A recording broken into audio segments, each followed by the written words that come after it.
Okay, I think I figured it out.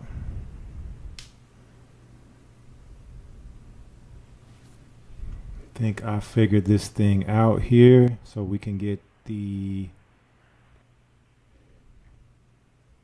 chat room up and running so I can see what people are talking about.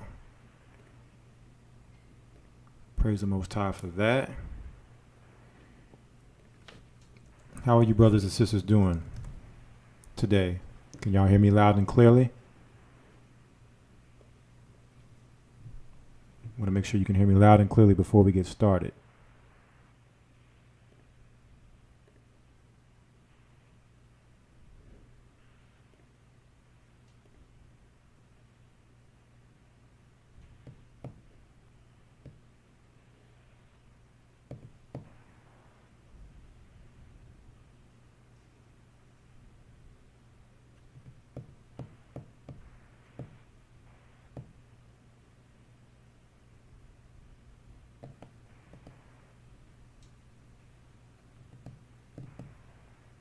Okay, great. Y'all can hear me. Okay, so just give me one moment here.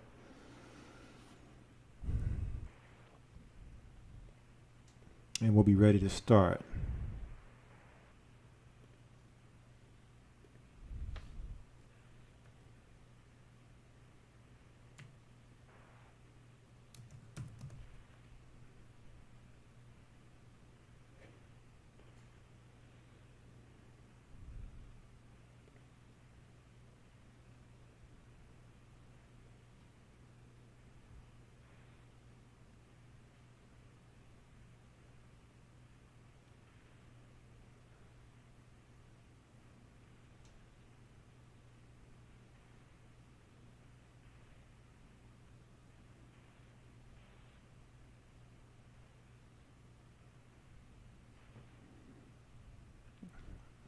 One moment and we will be ready to start.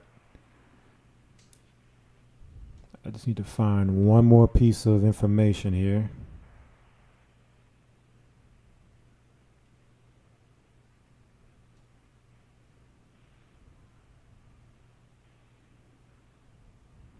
All right, I think I found it.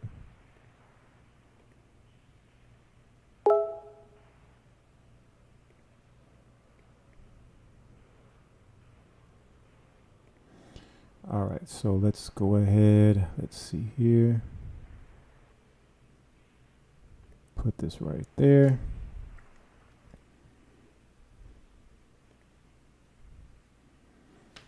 Y'all excuse the delay. I guess YouTube has a new thing now with whenever you're doing videos, whether it's live streaming or uploading, you have to go through a process of putting in whether it's for children or not for children. If you select it's for children, then it disables comments. So no, live chat, no comments under the video. So, fortunately I was able to navigate through all of that and do this a different way. I'm not used to doing it this way. So thanks for bearing with me. But I just want to say, just go ahead and get started. Shabbat Shalom. Barakatham Atawada. Peaceful Sabbath and bless you all. Thank you for tuning in to another episode of Friday Night Sabbath coming out of Babylon here for the Gathering of Christ Church. I'm your host, brother, and Elder Ramar. It is April 10th, 2020. 7:12 p.m. Central Standard Time, and we are broadcasting live from Babylon, and we are in the belly of the beast, broadcasting here to you in the heart of the beast.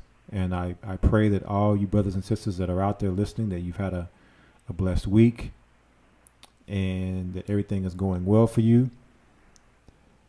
In the midst of everything that's going on right now in this earth, a lot of things happening right now. When you talk about Bible prophecy, when you talk about news, you talk about current events, a lot of things happening right now.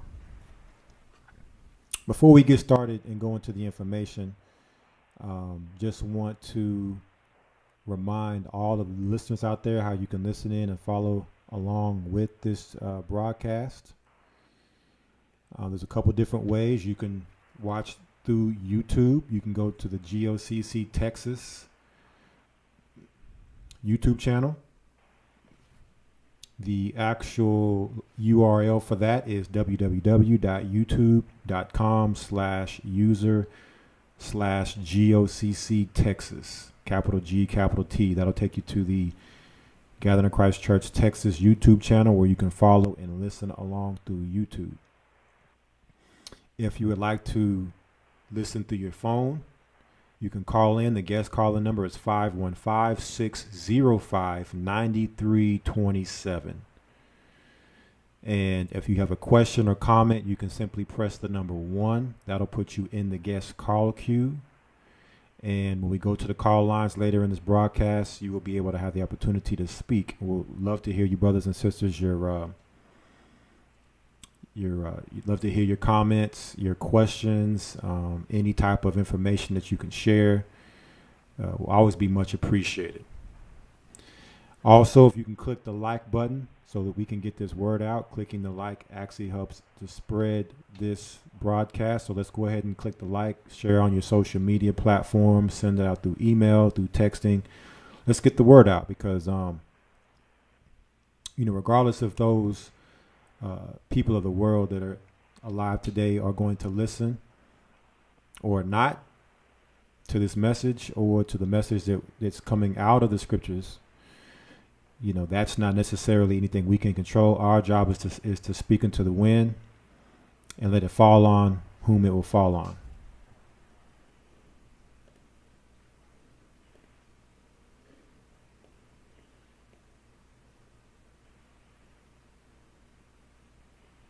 Okay. And before we get started, again, I'm just trying to get everything in order here. I got a lot of stuff going on with my screen and trying to navigate this new little setup here. First time doing it this way. Before we get started, of course, we bring out information on this broadcast when we come on Friday nights. And, we're dealing with a very sharp crowd. You brothers and sisters are, very sharp when it comes to being in tune with what's going on in the news, being up to speed and knowing. So a lot of things we're going to talk about, you probably already know. Some things you may not know. There's a lot of information out there. There's no way it can all be covered, by any one person. It's just too much going on. So we're just trying to do our best to try to get as much information out as we can when it comes to what's going on right now. But the main reason for coming here is not necessarily to come with the information for you brothers and sisters, but to bring forth some encouragement and bring forth some upliftment and comfort in these times of trouble. With so much going on in our day-to-day lives and trying to maintain with all of the changes that are going on, you never know what a person could be going through. Okay, you never know what a person could be going through with their job, when it comes to their finances. You never know what somebody could be going through with their health right now, with everything that's happening and going on. And so, we want to first start by, going into some scriptures to provide some encouragement and upliftment of spirit and comfort in these times of trouble. All right. And the information is great. It's wisdom and knowledge shall be the stability of our times, but the information is what it is. Without the scriptures, you can have all the information in the world, but without the scriptures and execution of the scriptures, then you just have a information with no salvation. All right. So we want to make sure we have both. We want to make sure we have salvation and the things that we need when it comes to being saved and redeemed in this time, being able to escape these times, as well as having the information so we can be informed, better aware when it comes to our decision making, being wise as serpents, harmless as doves. Okay. So let's first start with scriptures. And we're going to go to the book of Hebrews.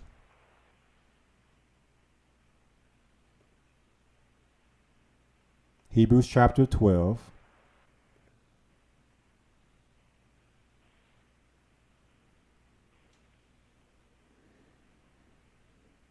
And Brother Shamnua Allah. We have Brother Shamnua Allah with us tonight. Can you hear me? Khan, can you hear me? Loud and clear, loud and clear. So let's start Hebrews 12. If you could read verses 1 through 3 for me. The book of Hebrews, chapter verse 1. Wherefore, seeing we also are compassed about with so great a cloud of witnesses, let us lay aside every weight and the sins which do so easily beset us. Let us run with patience the race that is set before us. So Paul is speaking here, and he says, wherefore, seeing we also are compassed about with so great a cloud of witnesses. Okay. Let us lay aside every weight.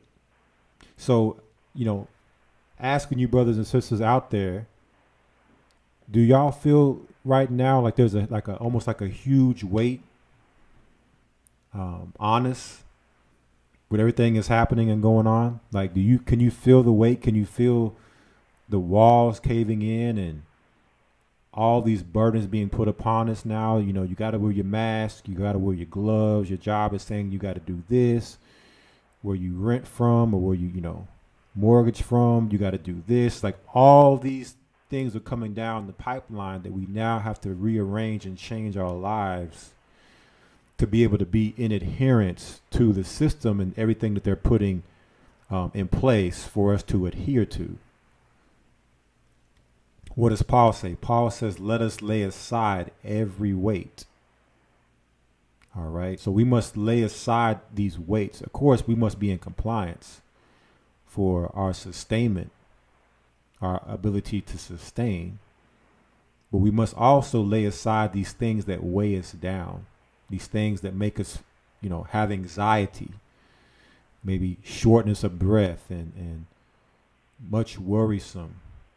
But not just the things that we're being asked to by the authoritative powers that rule over us.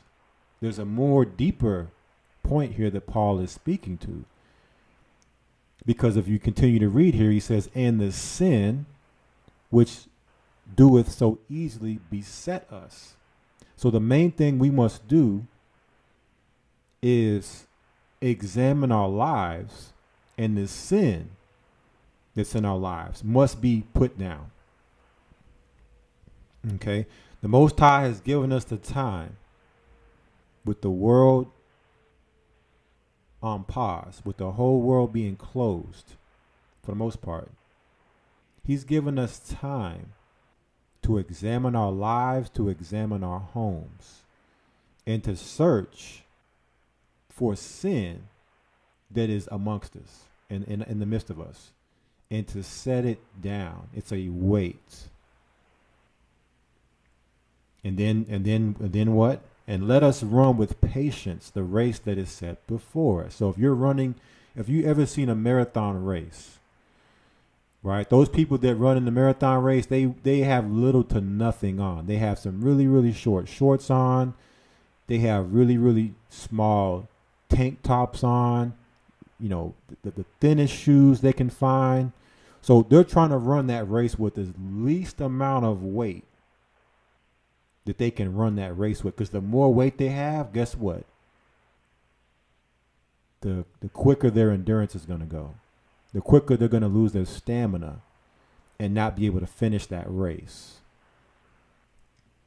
Okay, so putting down that sin, putting down those weights is going to allow us to finish this race, but we must run this race with patience.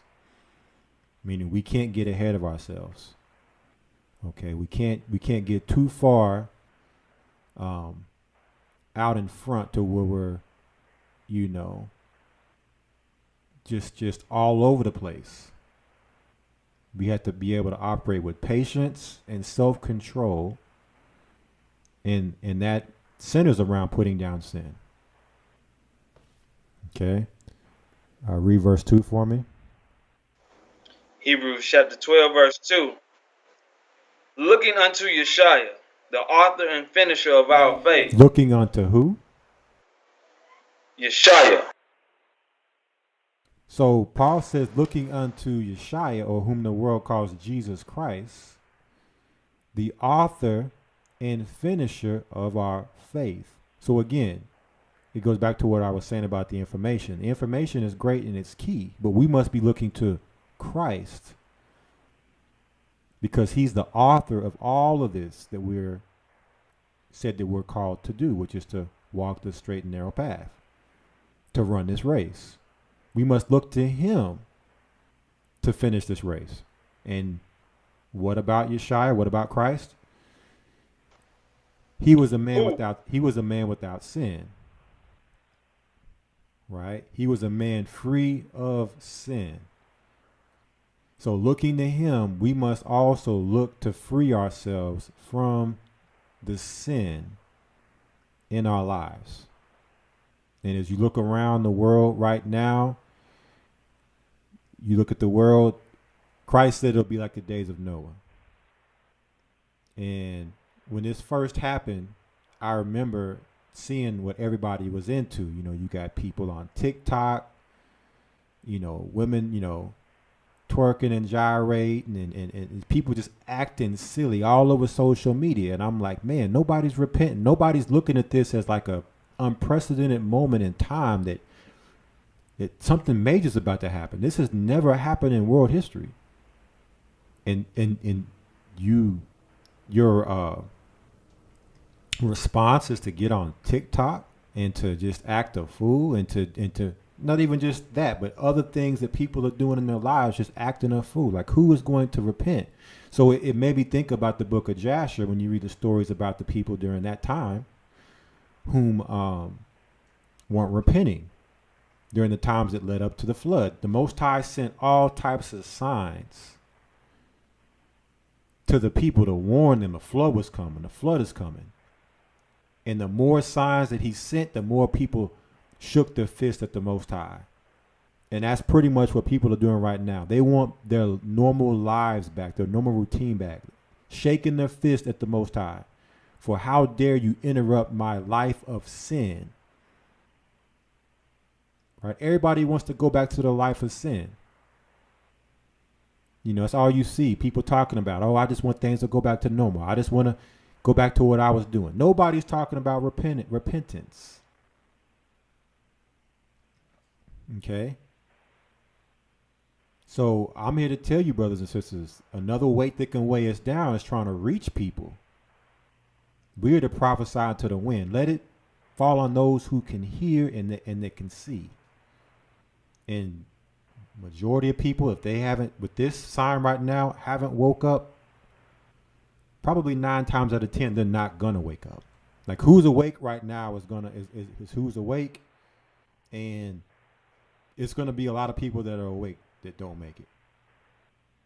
Okay, this is the cold truth, the hard facts. I'm not saying that nobody still doesn't have the opportunity to wake up. Of course, as we have breath in us, we have the opportunity to wake up and repent. But with this happening right now, I'm just looking at history and what people did throughout history, whether it was the times of Noah, whether it was 70 AD, all the signs that the Most High sent those in Jerusalem to flee during those times, and they shook their hands and fists at the Most High during those times. We are living in those times, brothers and sisters. So if we're going to finish this race, we have to look to the author and finisher, who is Christ.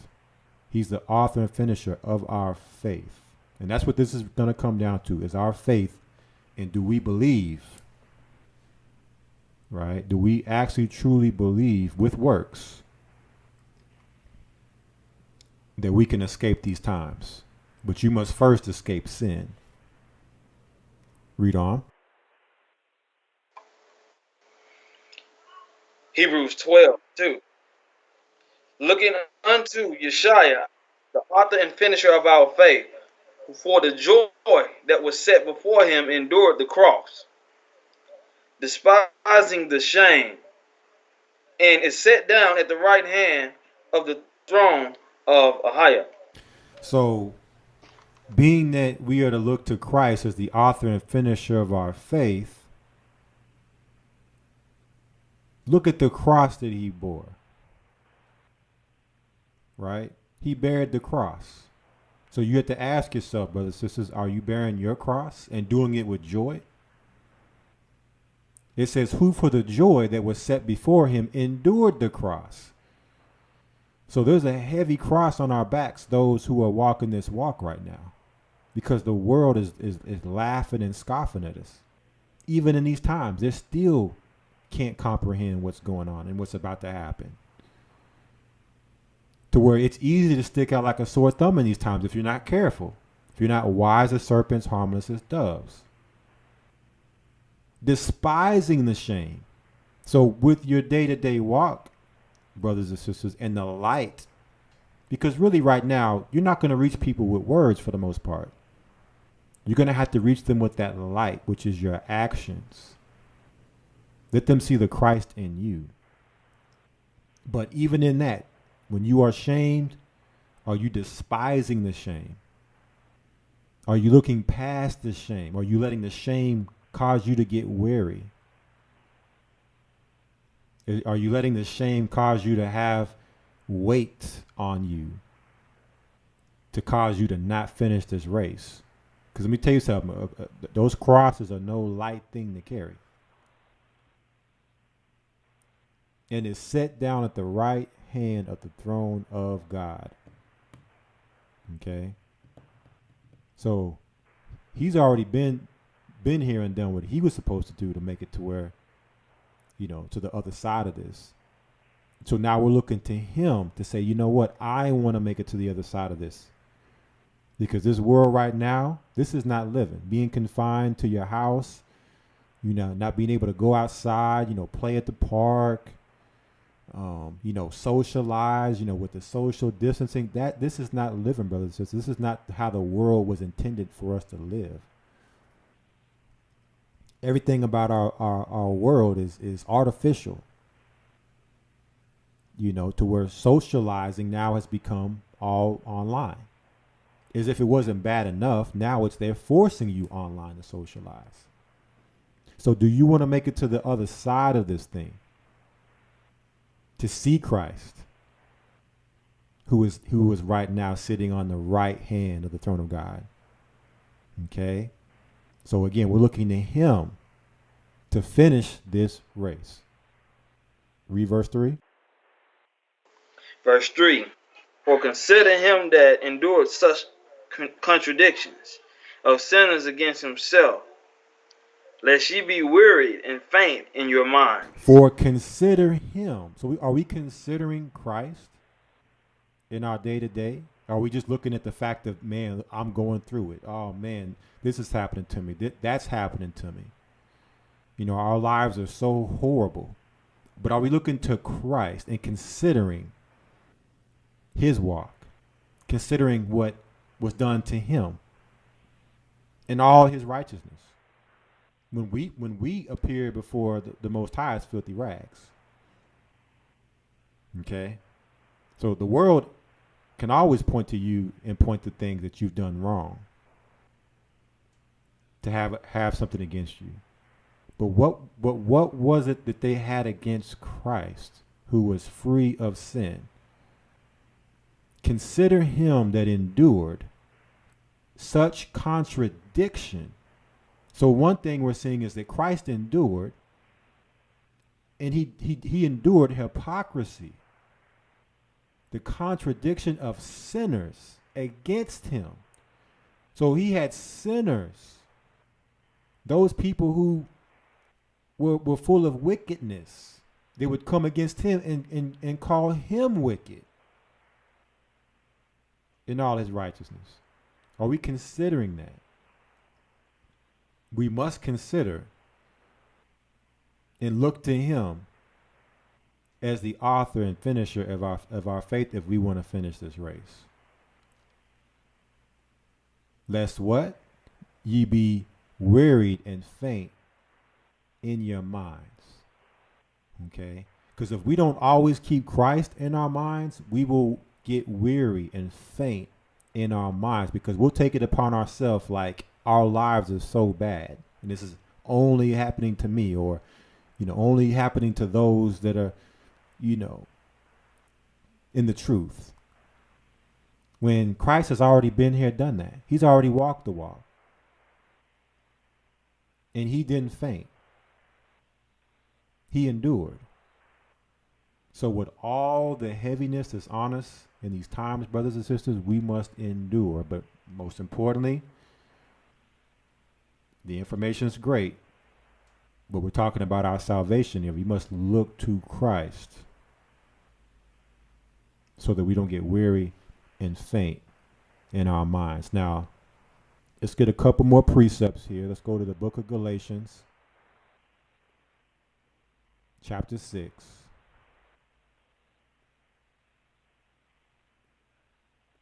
All right. Galatians chapter 6, and let us start at verse 9. Galatians chapter 6, verse 9. And let us not be weary in well doing, for in due season we shall reap if we faint not. So now we're going back to that, what we just read in Hebrews chapter 12. Right? What did Hebrews 12 and 3 tell us? It told us, lest ye be wearied and faint in your minds. So now Paul is telling us again, right, in Galatians 6 and 9, let us not be weary in well-doing. So in all your righteousness, brothers and sisters, and living a righteous life, don't be weary in that. Don't get tired. Okay? Don't lose your stamina in your well-doing. For in due season we shall reap if we faint not. Okay? So we'll reap what's on the other side of this, the same way Christ reaped in sitting at the right hand of the Most High God in heaven, because he didn't get weary or faint. That's what's waiting at the end of this race. Okay, read verse 10. Verse 10. As we have therefore opportunity, let us do good unto all men, especially unto them who are of the household of faith. As we therefore have opportunity. So right now, brothers and sisters, it is great opportunity in this earth, with everything that's going on and how maybe hateful people are becoming, how short people are becoming, how paranoid, people are betraying and calling people that are not following the government mandates of social distancing and all of those things. This is no better opportunity than to be a light to the world. Let us do good unto all men. Right? And I was having a conversation with Bishop Azan, I think it was just yesterday, and I was telling him, and it's not like he didn't already know what I was telling him, but I was just sharing some things, and we were talking about neighbors, people in our neighborhood, people in our community, and he was telling me about some people whom, that kind of are arrogant and prideful and maybe be the ones to call the cops on you if you know, oh, you're gathering or you're doing this or you're doing that. You know, those people that would look to turn you in. And I told him, I said, you know, now more than ever, it's a good time to get to know your neighbors and to have conversations with them. And it's not necessarily that you have to show them your hand, all right, and tell them all about what you believe or what you're into, but more so to kind of see what they're into, right? You don't have to tell them all about yourself, but just to but what you can do is be cordial with them, be respectful with them, right? Be charitable to them, as what we're reading here in Galatians 6:10. Let us do good unto all men. Establish a good relationship with your neighbors, because when it goes down, you don't want your neighbor looking at you with the evil eye. You know, he doesn't know you and be looking to, you know, turn you in, you know, we would call it, you know, snitch on you, or, you know, do anything that could cause harm to you. They may be even looking at you as an opportunity that they can make a come up on and get supplies or resources. Okay. Let them feel comfortable to know that you're a good person. And there's something different about you than with those others of the world who may, you know, not have the treat your neighbor as yourself mantra or ethics. Okay, so this is the opportunity Paul's speaking about. Okay, so that's very important that we get strong in our communities, because trust me, you're gonna need some help in these times. You're not gonna want to. You don't want to have enemies in these times. You don't want people to be your enemy. You want alliances. You want friends, right? You want associates. You know, people whom you don't have to worry about. Like, that person has my best interest. Even if it's, hey, we don't agree, but at least they know I'm a good person, and we can agree on that. That, hey, I'm gonna do good, and they have, you know, they have a comfortability to know that you know, I'm not looking to cause no harm. Harmless as a dove, wise as a serpent. But it says, especially unto them who are of the household of faith. So especially to them who are in the church, those who are believers, even if it's just somebody in the Christian church. They may not have the understanding that you have when it comes to the Bible. But do they believe in Christ? Do they at least have a sincere and genuine heart towards Christ? Well, maybe they'll get there. Maybe they'll get to a place to where they can advance their knowledge in Christ. But to those that are in the church, we especially have to look out for each other. You know, call your brother or sister up, check on them, see how they're doing, see if they need any help, see if they need any prayer. Okay, so you should be going the extra mile for those who are in this walk. But even those who aren't in this walk, they could be worshiping other gods, be in other religions. Listen, I don't have to agree with them to be cool with them, right? I can still be cool and not be enemies with them. And to where, hey, who knows? You could be someone that could convert them. But if nothing else, you are a witness, right? You are a witness to them. So I just wanted to get a few precepts here before we go into the information, just to kind of, you know, again, provide some encouragement and comfort in this times, because, you know, we could use all the comfort that we could get with the way things are set up right now, and more things are changing every day. More and more measures are being put in place, strictness, rules, all these things. So we come together and we come here for that, okay, as well as the information. So so those are the scriptures, and want to go now into the information that I wanted to bring out tonight. And just real quick, just so we can get the title of tonight's broadcast, let me pull it up here one moment.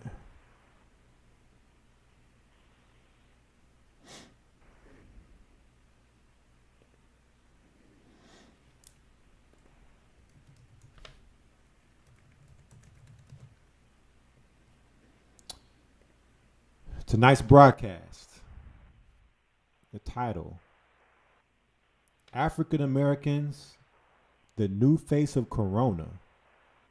2nd Esdras 15, verse 17, and 5G is now law. African Americans, the New Face of Corona. 2nd Esdras 15, and verse 17.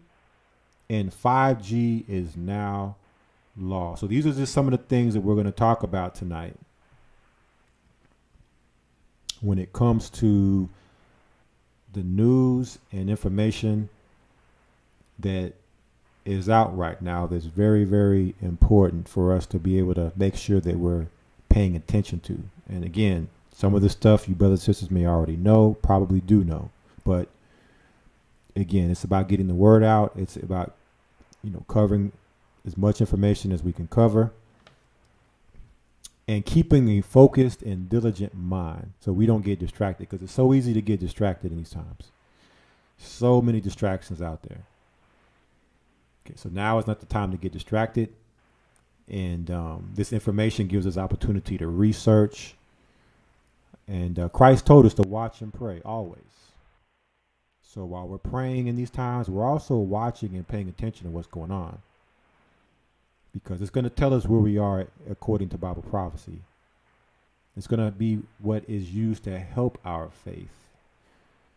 When you're talking about not getting weary and fainting, these things help to strengthen our faith. So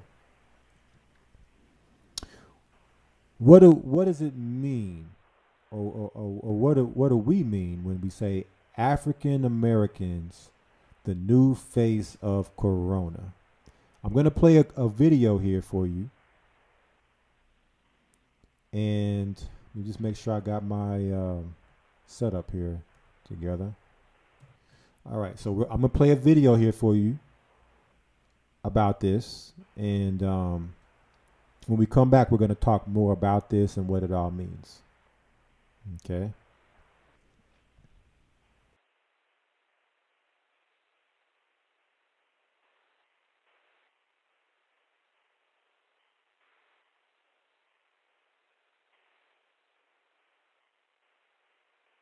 Dead wrong, as the United States tops the world in terms of coronavirus cases, and voices compare it to 9/11 or Pearl Harbor. It's anything but equal in who's being affected. We are seeing a disparity because right now, slightly more than 70% of all of our deaths are among African Americans. And that's a state where less than a third of the population is black. These kinds of disproportionate results are playing out throughout the country. In Michigan, African Americans are only 14% of the overall population, but they are 40% of coronavirus deaths.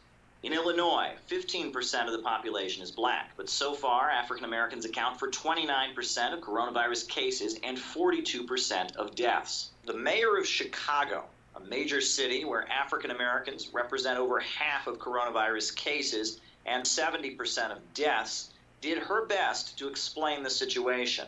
This is not just about racial and ethnic disparities in the outcomes. The distribution of this disease tells a story about resources and inequality, a story about unequal health care access, job access, and community investment. It would be naive and in fact scandalous to ignore the point that the virus has a disproportionately negative impact upon the low income and the low income Black community and the low income Puerto Rican community and Latino community and Native American community most of all. You oftentimes, I'm afraid to say, have 7, 8 people in a Native American home living in 2 to 3 rooms. So yes, this is a question of both class and race. But it's not only in terms of direct infection. The unemployment rate is expected to go as high as possibly above 30%. And for many African Americans, losing a job doesn't only represent loss of income, it also represents a loss of health care. This is a post from a nurse in New York City that went viral. Who's going to pay for it? Last words I'll never forget. The response my patient gasped out between laboured breaths to me and my team after we explained that he needed to be intubated and placed on a ventilator. If you test positive for COVID-19 and require treatment, you could be financially devastated. Hospital bills for coronavirus patients usually add up to between $42,000 and $74,000 for those who are uninsured or for those who get treatment that is deemed out of network by their insurance company.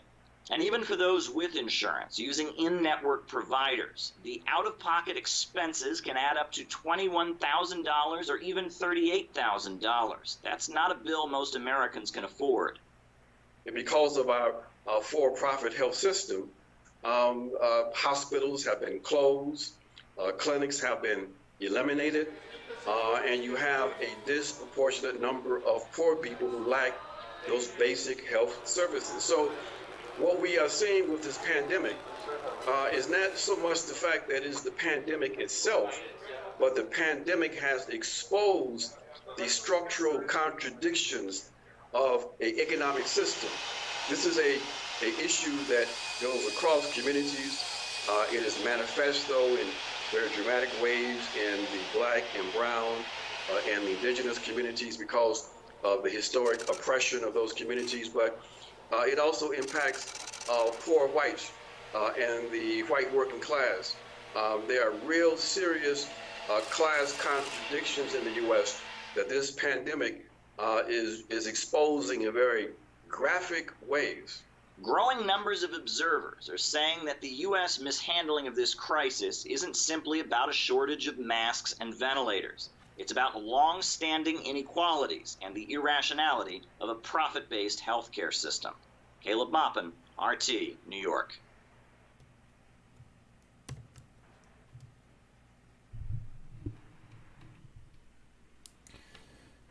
Okay.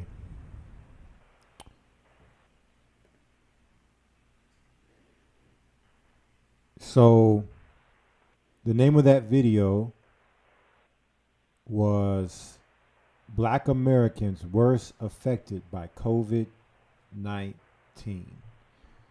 Now, this is something that the elders of the church have been talking about for a long time.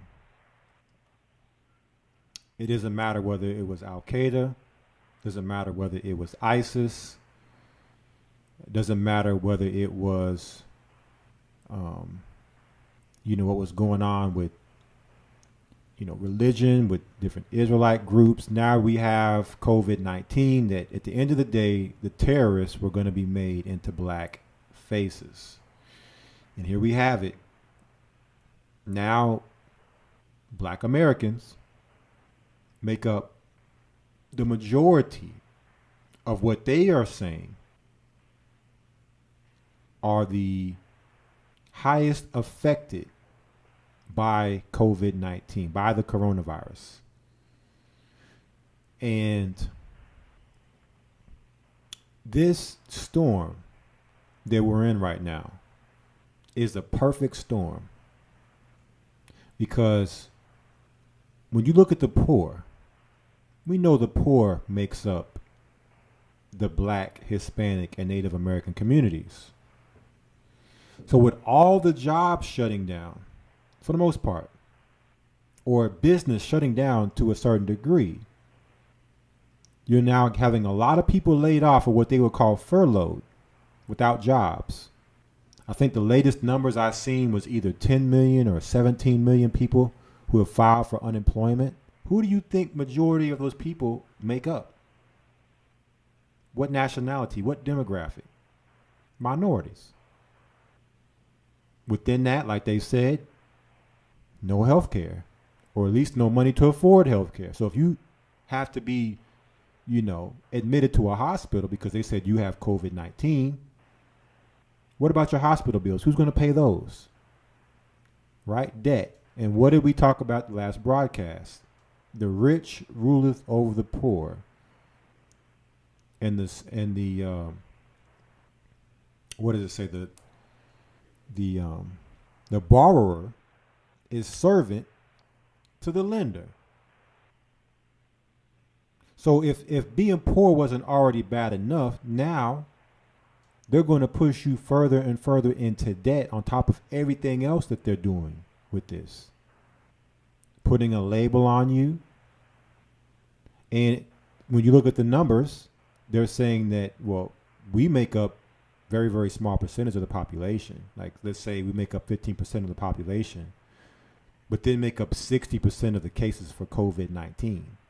And I'm not here to say, you know, whether or not those numbers are correct. We know what they do with those numbers. We know how this data is come up with. We know that, you know, it's what's going on with this particular thing that they're calling a pandemic and a disease. But regardless of that, it doesn't matter the true or false aspects of it all.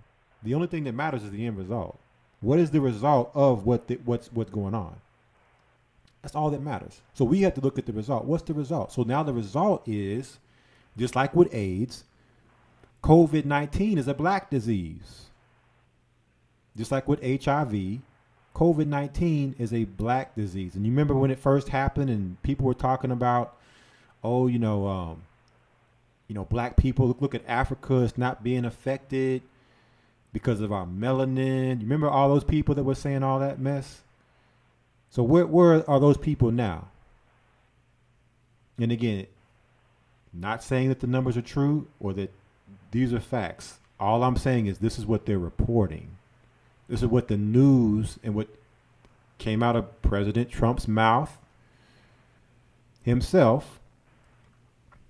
This is what they're reporting now. So when Christ in Matthew 24 said nation against nation, as if we weren't already looked at as the undesirables and the degenerates of this society. Now look, if there wasn't more of a reason to get rid of us as a people before, how much more of a reason will it be to get rid of us now that we're the main statistic carrying the corona? Right?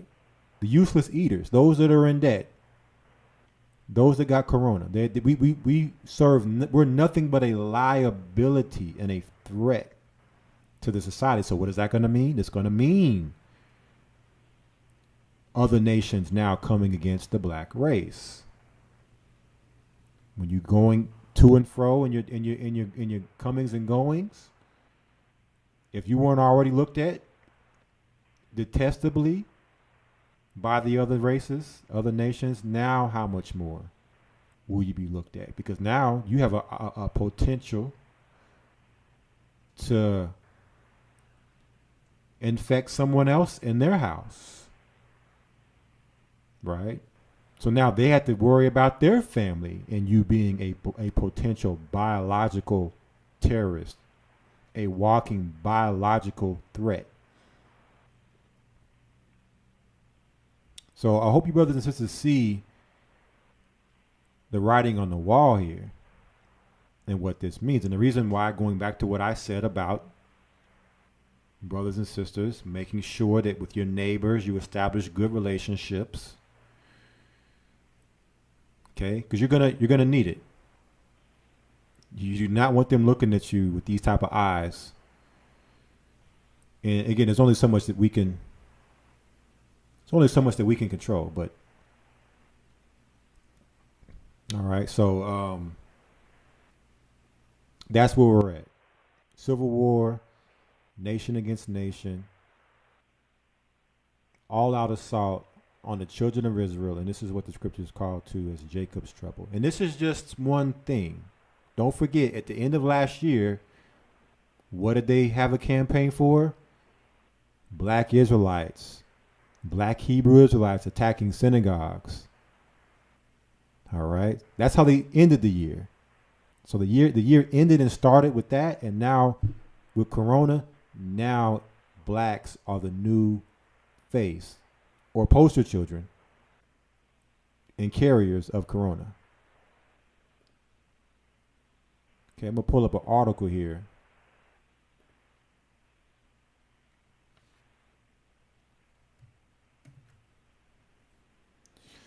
This is WashingtonPost.com.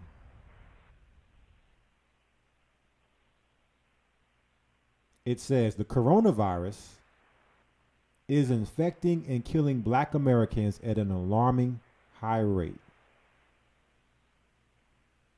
I'm not going to read all this article because we have a lot of news to cover tonight. All right, but I just wanted to just, get the title.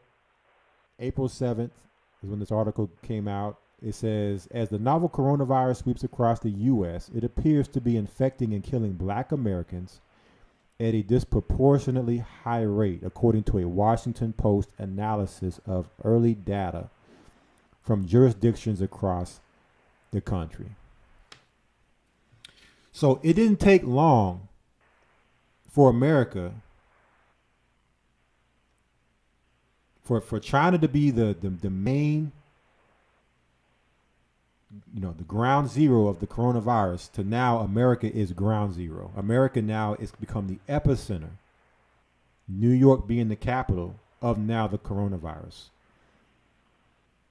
And not only that, but blacks in America are the ones that have the highest statistic of having it, this so-called deadly disease. How does that make us look? Look at the picture they're painting. So no sooner than they made America the epicenter, who did they make the main carrier, the main culprit in this such a deadly disease? Speaking of Africa, let's go to the next article. Speaking of China, this comes off of face-to-faceafrica.com. It says, we're sleeping outside. China evicts Africans from apartments over coronavirus. April the 8th, 2020. Y'all see what's going on here?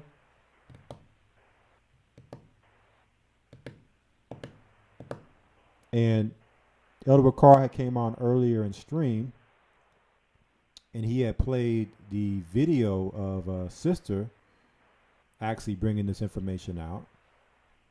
It just so happened that I had the article already ready to bring it out. But, it's just how the Holy Spirit works. Being in the same mind and this information being important to bring out. Let's look over here to the right and let's look at some of these articles over here. I didn't even look at these, but I'm looking at them now. We're not guinea pigs. Drogba and Ito condemn COVID-19 test trials on Africans. We're going to talk more about that next. Check this out. More blacks are infected and dying from COVID-19, new study reveals. So brothers and sisters, it's going to be imperative more than ever that in order for us to blend into this society and to not be singled out, that we're going to have to do things like wear masks and wear gloves. Because if we're walking around without masks and gloves, and we're being painted in the media now as the highest carriers, how are you going to look to society being that you're just walking around carefree with no masks, no gloves? You're going to be looked at as, we need to take that person out. We need to report that person. How dare them, knowing that their race are high statistical carriers. Can y'all see that? Y'all see what's going on here? Speaking of Africa, takes us to our next article.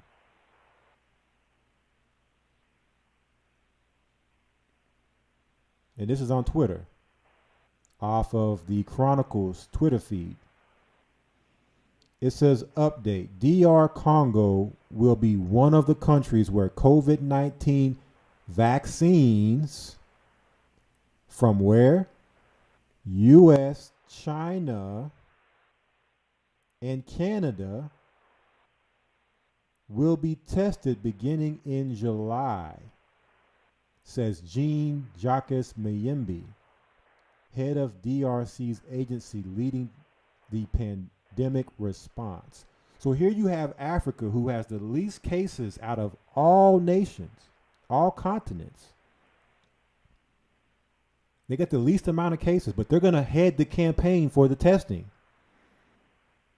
How is that? If America is the epicenter, why is it not being done in America? Why is it that these vaccines are coming from America? How is it that COVID-19 was said to have started in China, but yet and still the vaccines are going to be tested in Africa? Does any of this make sense to you, brothers and sisters? It makes sense if you understand the Bible. It makes sense if you understand Jacob's trouble. It makes sense if you understand Bill Gates' agenda when it comes to Africa. But what also it shows us is that all the governments, if we haven't known this already, Psalms 83, if we haven't seen this, just with how all the governments of the world are on the same page, same accord with shutting down the world together at the same time.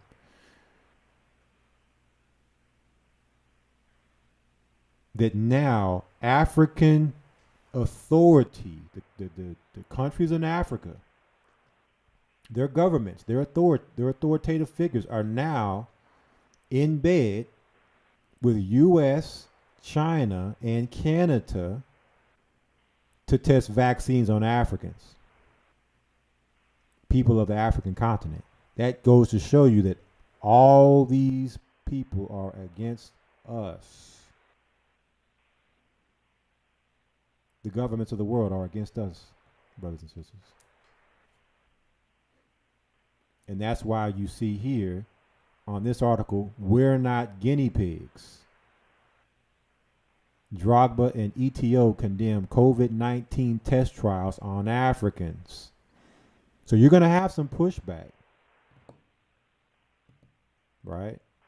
And this is what the military is getting ready for. The military is getting ready to be in place to administer these vaccinations. Okay? They're not just there to say hi and be friendly to the people. They're there to keep order out of the chaos that they've started and created. But that's what we mean when we say that African Americans and blacks have become the new face of Corona. Just like that, brothers and sisters, that quick. It started out, well, we're not affected by it. Nobody in Africa really has it. Our melanin protects us, to now we have it worse than AIDS. Just like that. And because we're in such a bad place, spiritually, mentally, emotionally, physically, financially, economically,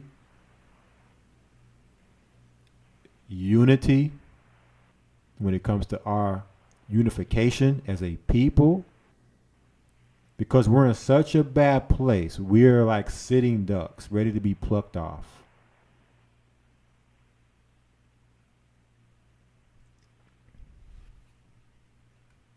Okay. So this is now the importance of, when we read Hebrews chapter 12, of letting and putting aside all the weight, what's easily doeth beset us. primarily the sin. Because if you're a sinner in these times, you're about to get caught up. Remember, tribulation and anguish to everyone, to the Jew first and then the Gentile. So the judgment starts in the house of Jacob first. And if you're a sinner in the house of Jacob, you're about to be taken. Look at the snares they're putting in place. And not just the sinners, because you're going to have some righteous that get caught up in this too, as a witness that are delivered up.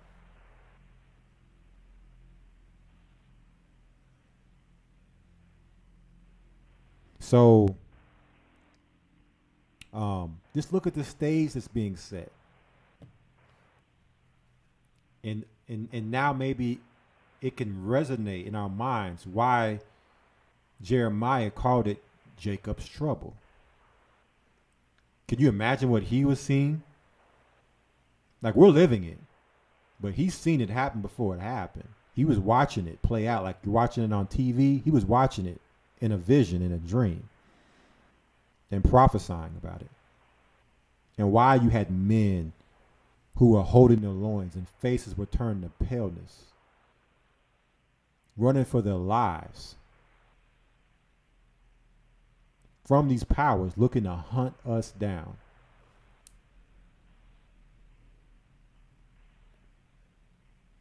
Now, some more things that they're doing that's going to make this possible. Let's watch another video. We're going to go to the next part. 2nd Esdras 15 and 17. Next part of this broadcast. We're going to watch a video. We come back. We're going to break it down. What is 2nd Esdras 15 and 17? And what does it mean?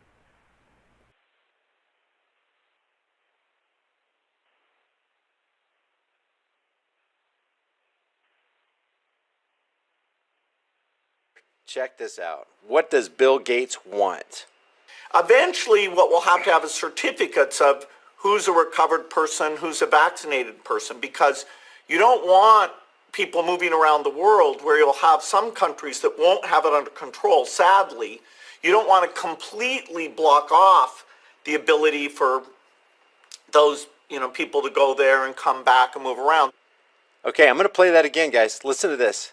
He's suggesting we need to have certificates for people who have recovered or been vaccinated. Certificates, like papers, an ID saying you've gotten the vaccination or you've recovered. Eventually, what we'll have to have is certificates of who's a recovered person, who's a vaccinated person, because you don't want people moving around the world where you'll have some countries that won't have it under control. Sadly, you don't want to completely block off the ability for those, people to go there and come back.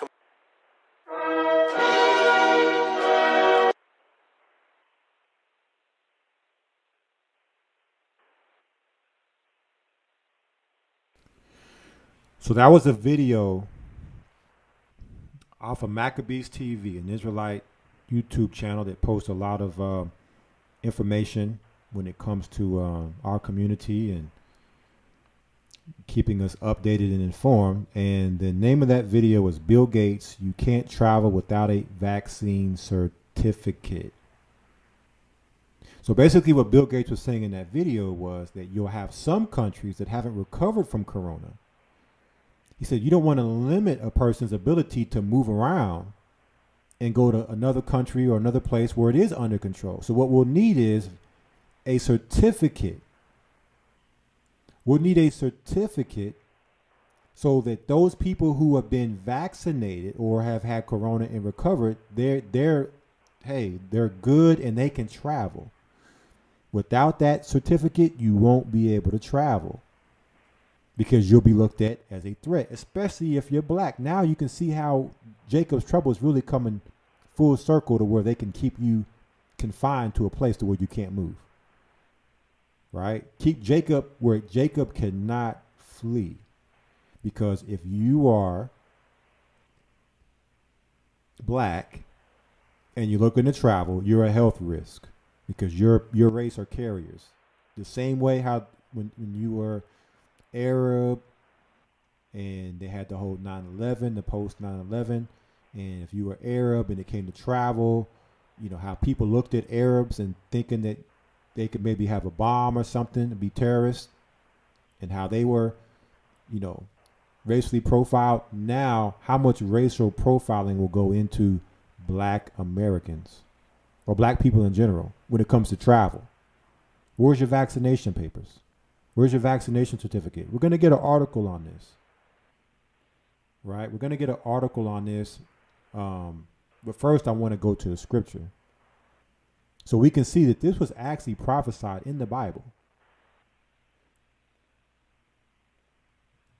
And again, I know you brothers and sisters are probably pretty much familiar with this.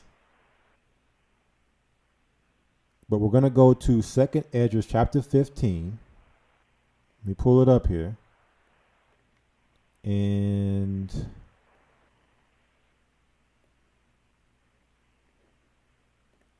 Shamnawala, if you could read verse 17 for us. This is the book of 2nd Ezra, chapter 15, verse 17. A man shall desire to go into a city and shall not be able. A man shall desire to go into a city and shall not be able. Okay. You shall desire to flee or desire to travel to a place, a country, a city, and will not be able. So this isn't just an idea of a possibility of what could happen. This is actually prophesied what would happen. So when we hear this type of rhetoric, it isn't a question of whether or not they're going to do it. The question is when are they going to put it in place and how are they going to go about it? Because we already know, according to scripture, it's going to happen. And it's not just talking about not being able to travel from place to place, city to city. It's also going into the fact that when the mark of the beast is instituted and their grid is in place under that technology and that system, you're not going to be able to go into that city without the mark of the beast to be able to operate. You'll be quickly turned in to try to operate on that grid with no mark of the beast. So you're not going to be able to go into the cities because the cities are going to be gridded down. So you shall desire to go into a city and you're not going to be able to. Now I want to read an article here. And Brother Shamnawala, I sent you that article, so if you could pull it up for me. And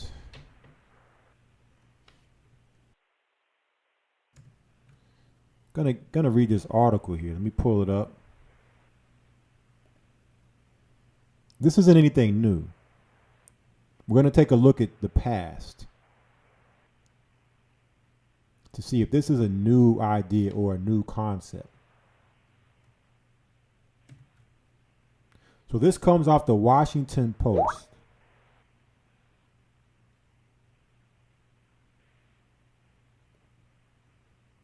Okay.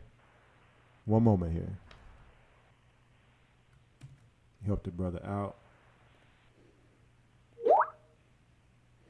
Okay. So this comes off the Washington Post. And it says, the government can quarantine you for coronavirus, and there's almost nothing you can do about it. Remember the Corona ship, the Corona death barge, the Diamond Princess, where all these people were on this ship quarantined, they couldn't leave, where it kind of, one of the first places it started. Remember that? So this is an old article. This is something old. February 25th, 2020. When I say old, I'm just saying it's not happened this week or last week. This is actually an article that came out a month and a half ago. But let's see what this article is actually dropping, because it's dropping some really, really deep insight here. The government can quarantine you for coronavirus, and there's almost nothing you can do about it. So, Brother Shamnawala, if you could just start there where it says Ellen Siegel. All right. Ellen Siegel wasn't sick when her fight for Stockholm touched down in New York City on a late July day in 1963. Her skin was free of rashes and redness. Her temperature was normal. But the 69-year-old American was missing the one thing she needed to convince medical inspectors at Ottawa Airport that she didn't pose a threat to public health: valid vaccination papers. All right. So, this particular person, Ellen Siegel, wasn't sick when they traveled from Stockholm, which is in Sweden, to New York City, which is, of course, in America, in 1963. This was clear back in 1963. But the 69-year-old American was missing the one thing she needed to convince medical inspectors at Ottawa Airport that she didn't pose a threat to public health. What did she not have? Valid vaccination papers. This is clear back in 1963, brothers and sisters. Let's read more here. Continue. A deadly smallpox outbreak had swept through the Swedish capital that summer, and health officials were screening international travelers by thousands in hopes of stopping the grisly virus from crossing the Atlantic. We should not play Russian roulette with the health of this country, one worried inspector said at this time. When Siegel couldn't prove she was vaccinated, authorities ordered her quarantined in a government hospital, prompting a legal challenge by Siegel's family that still stands as the only federal court battle over the government's quarantine power in more than half a century. So, it says here, there was a deadly smallpox outbreak that went through Sweden that summer of 1963. So what they were saying is, well, we can allow her, being that she was living in this city with this outbreak, to come to our country and potentially be a carrier and spread the disease. Because remember what they're saying about corona. You could have it and not have any symptoms. You could be a carrier and not be a person who is affected by it. And we're not going to play Russian roulette with the health of this country. So what did they do? She couldn't prove she was vaccinated, right? So what did the authorities do? They ordered her quarantined in a what? Government hospital. You see that? So this is what we're looking at coming down the pipeline. If you want to travel, you're going to have vaccination papers that say you've been vaccinated. Okay? And so somehow, some way, you end up someplace where you're not supposed to be without the proper paperwork, you're going to be quarantined by a government hospital. That means military hospital. Going into Revelation chapter 9 with those scorpions, with the breastplates of iron. That have stingers, right? That are going to be administering the vaccinations. There's more. Continue. The current coronavirus epidemic marks the first time since Siegel's case that the federal government has ordered people involuntarily quarantine that stave off a potential public health crisis, and its authority to do so is essentially the same today as it was then. So this particular so-called epidemic is the first time since this case that the government has exercised these type of powers to quarantine a person. The first time since then. They haven't done it since in what is that? 60 years. But they're doing it again now. Read on. Under an emergency declaration from the Trump administration, hundreds of evacuees from the coronavirus hot zone in China's Hubei province have undergone mandatory 14-day quarantines on military bases around the country.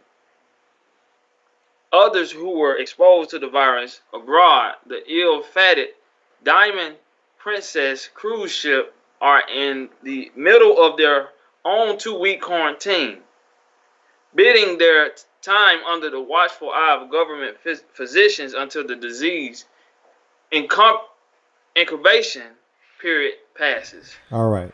So it says here, under an emergency declaration from the Trump administration, right, you had evacuees from China who had to go under a 14-day quarantine on what? Military bases. Military. Read on. The actions to prevent a coronavirus outbreaks on U.S. soil pales the comparison to China's decision to put tens of millions of people around the disease epicenter on lockdown. But they underscore the federal government's outsized power to detain people in the name of public health.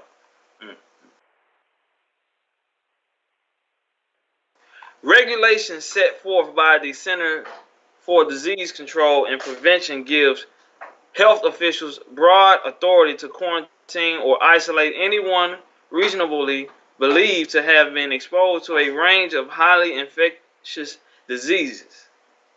The list includes cholera, infections, tuberculosis, and flus that can cause an epidemic. All right.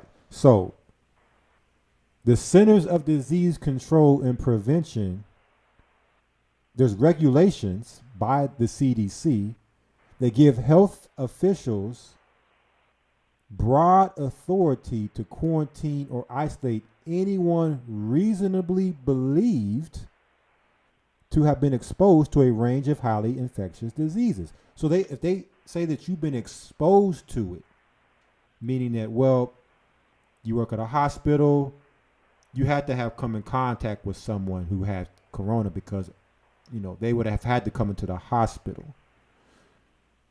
So because you've been exposed to it, or we have reason to believe you've been exposed to it, we now must quarantine you just to be safe. And no telling what happens to a quarantined person. Okay? Now is the time where your faith in the Most High really going to come into play, and your wisdom, and how close you are to the Holy Spirit to operate with wisdom, to be able to deal with these people in these scenarios, to be wise as a serpent, harmless as a dove. All right, so maybe for some people, you know, I'm not going to say that, you know, I was going to say maybe it's time to practice, but for those with the Holy Spirit, Christ said, take no heed or thought of what ye shall say when this time comes, for the Holy Spirit will give you the words to speak. But we're just looking at the power that they have and what they're going to be able to do with just these past instances. This is what they've done. These are the powers that they have. These are the laws that have been granted and authorized to them. Okay. So these are the days we're going into. And again, you don't have to have any symptoms. So even if you don't have symptoms, they can say, well, yeah, you may not have symptoms, but your race is known to carry corona. So we have reason to believe you could have it. So you must come and be quarantined. Read on. This exceptional power is rooted in the Constitutional's Emerge Clause, which allows Congress to regulate foreign and interstate commerce. Quarantine involves the temporary confinement of people who may have been exposed to a disease but haven't developed symptoms. Isolation separates people who are infected with a disease until they are no longer contagious. It's like a curfew on an evacuation order if a natural disaster occurs. Just like when a hurricane is bearing down, people are ordered to leave coastal areas because no one can save them, said Scott Burris, director of Center for Public Health Law Research at Temple University. If we have a reasonable prospect of stopping or slowing this virus, even if we're doing it with mittens on, the government can take emergency action. So the government can take emergency action. Okay. They have a reasonable prospect of stopping or slowing the virus. So this is the Hegelian dialectic, problem, reaction, solution. Once they cause the problem, real or fake, they can then say, well, based upon the reaction of the people, here's the solution. We know what we're doing. You must trust us and do as you're told according to what we're putting in place as law, or as we're authorized to do by law, that you must do. Read on. The federal government seldom exercises this authority, but that's mostly because it doesn't have to. State and local government generally take the lead in quarantine decisions, bearing the primary responsibility for the health of their residents. When disease outbreaks do occur, health officials often opt for voluntary quarantine or isolation, and people tend to follow their instructions.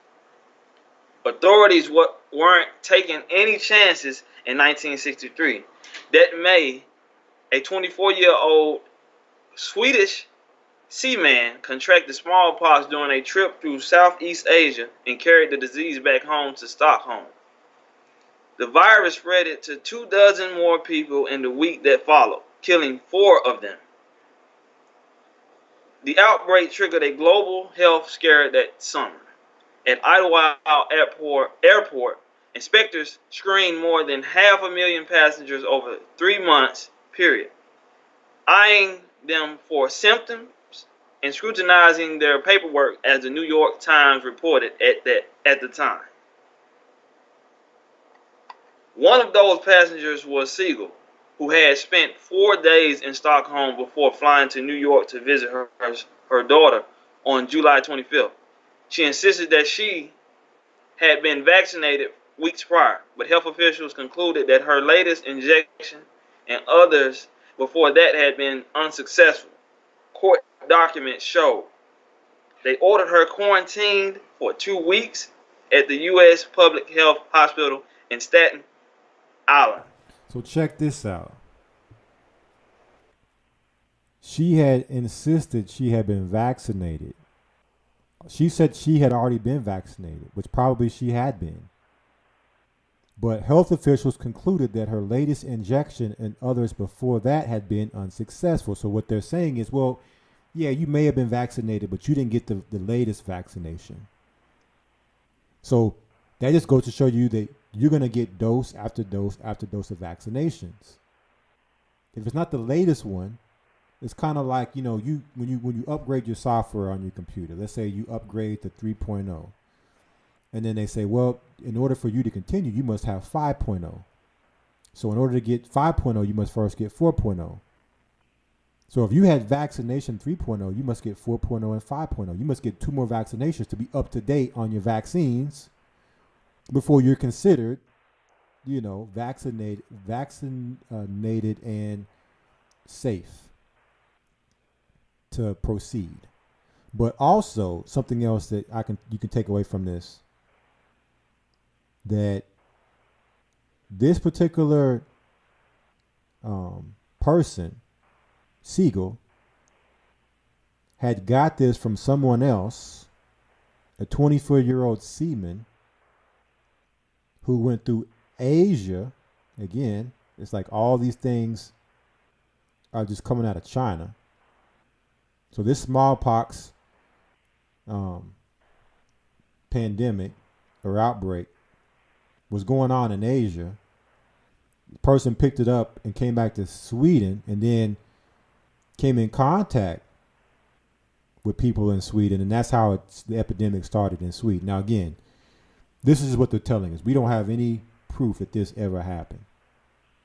But because they have the media, they control the narrative. So they can say it happened. And it doesn't matter whether it's real or fake. The only thing that matters, because that's a rabbit hole we can go down infinitely, whether it's real or fake.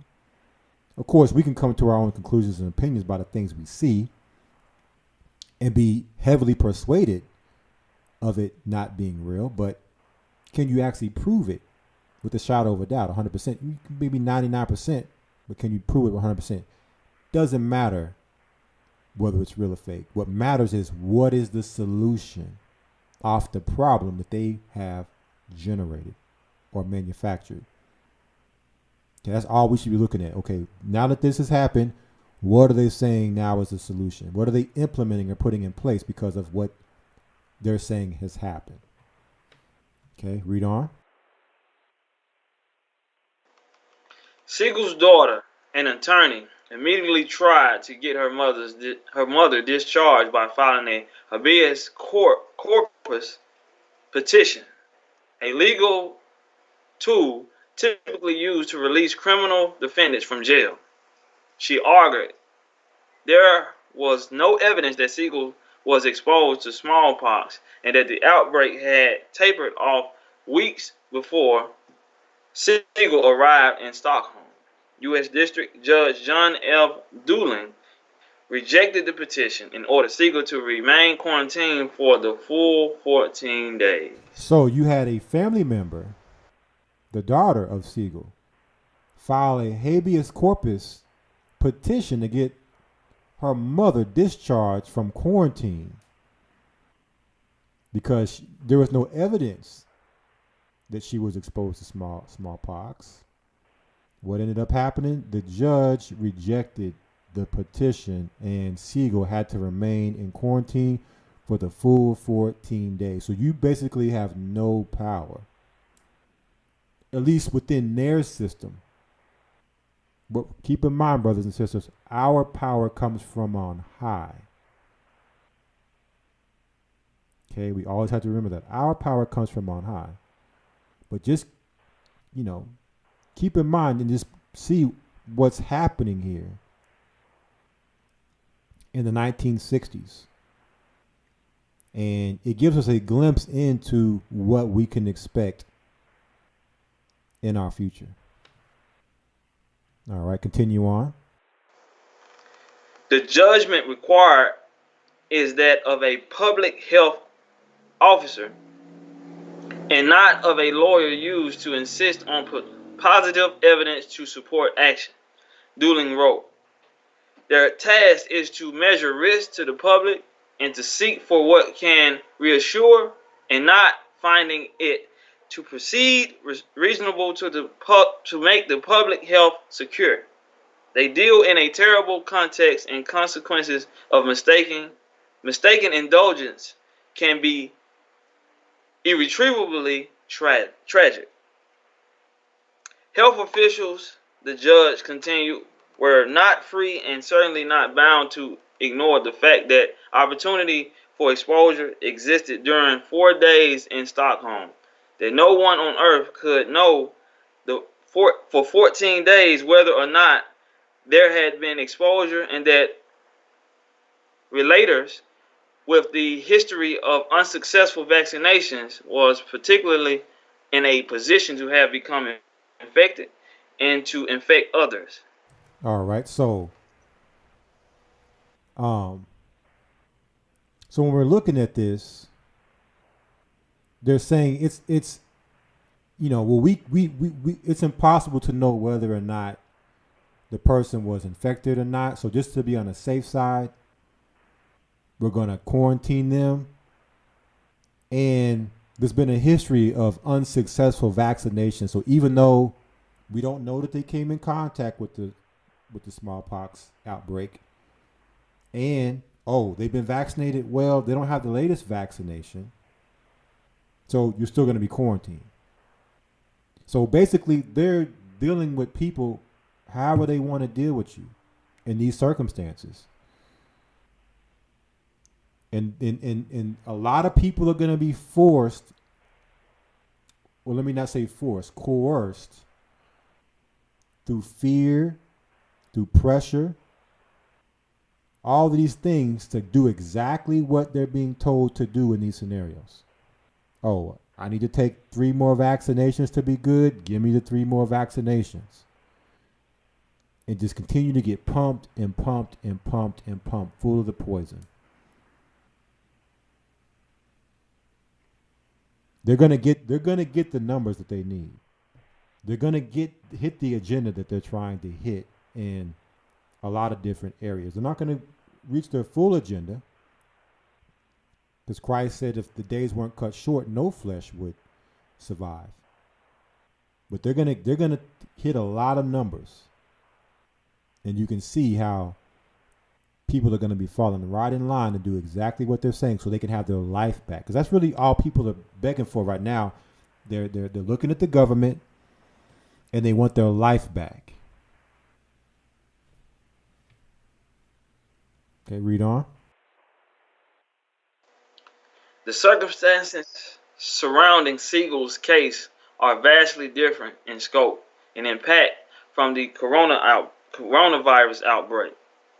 The current epidemic has killed more than 2,400 people and sickened around 77,000. And there has been no sign that anyone wants to challenge the Trump administration's quarantine order in court, even as some legal experts and advocacy groups, such as the American Civil Liberty Union, have warned of their potential to infringe on people's due process rights. If a court challenge did emerge, an unlikely scenario given that the CDC's rule required an appeal through the agencies first, judges would likely defer to public health officials, said Whitney K. Mariner, a health law professor at Boston University and author of a 2018 paper examining the intersection of civil rights and federal quarantine powers. They would be a concern as anyone in the public about releasing a person who might have an infection. Marina said, you want to be on the side of prevention. Moreover, she added, people are pretty compliant as long as they believe that their best interests are being taken care of. So moreover, she added, people are pretty compliant, meaning that people are pretty sheep-like as long as they believe that their best interests are being taken care of. So right now, what we're seeing happening is the government looking to win the trust of the people. So as long as people can trust the government, they're going to do what the government says. As long as the government's going to give people what they want, which is their life back, their life of sin, they're going to do what the government says. But also we read in this article that there has been no sign that anyone wants to challenge the Trump administration's quarantine orders in court. So there's no signs that people are fighting back against this. And if you look at it, the First Amendment of the Constitution says freedom to assemble. That right's been taken. We no longer have the freedom to assemble. They may say, 10 or less, but that's not really, that's still not giving you the full power of the freedom to assemble. You should have the freedom to come together in as many numbers as you want, as long as you're not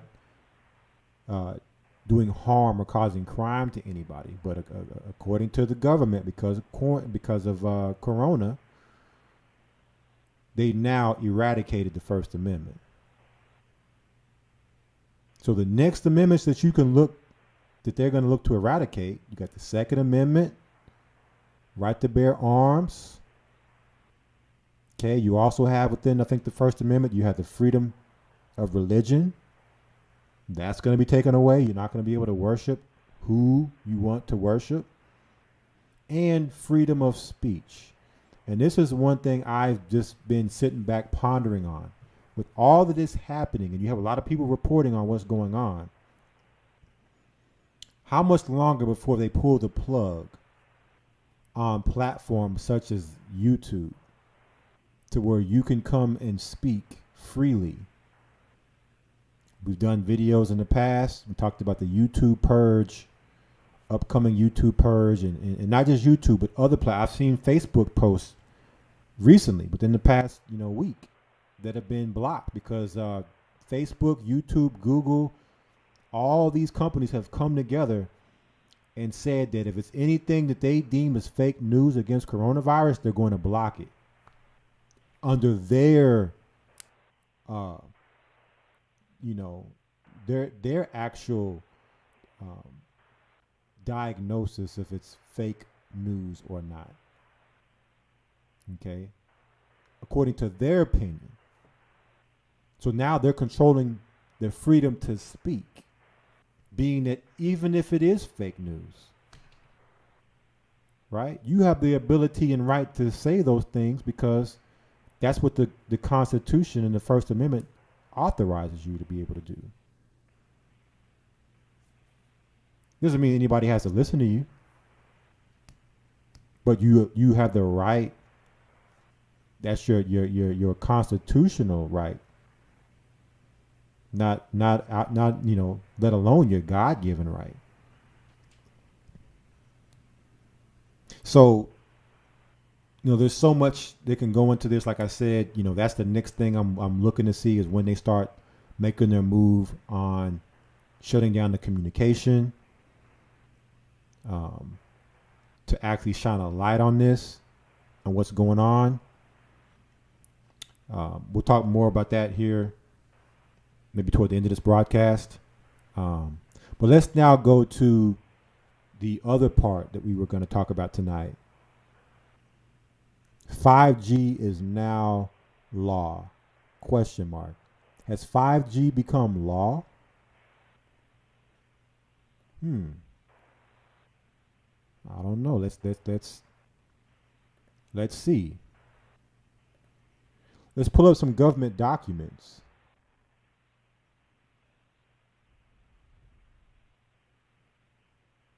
Let's see what's going on here. Has 5G become law?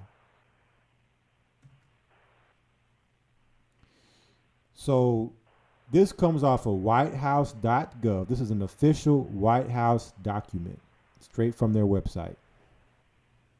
It says National Strategy to Secure 5G of the United States of America. Check that out. National Strategy to Secure, meaning 5G needs to be secured for the US of A. Let's check out the date. What's the date here? March 2020. So the same month that the quarantine gets put in effect for the entire world, what do they drop that month? A strategy to secure, a national strategy to secure 5G the same time.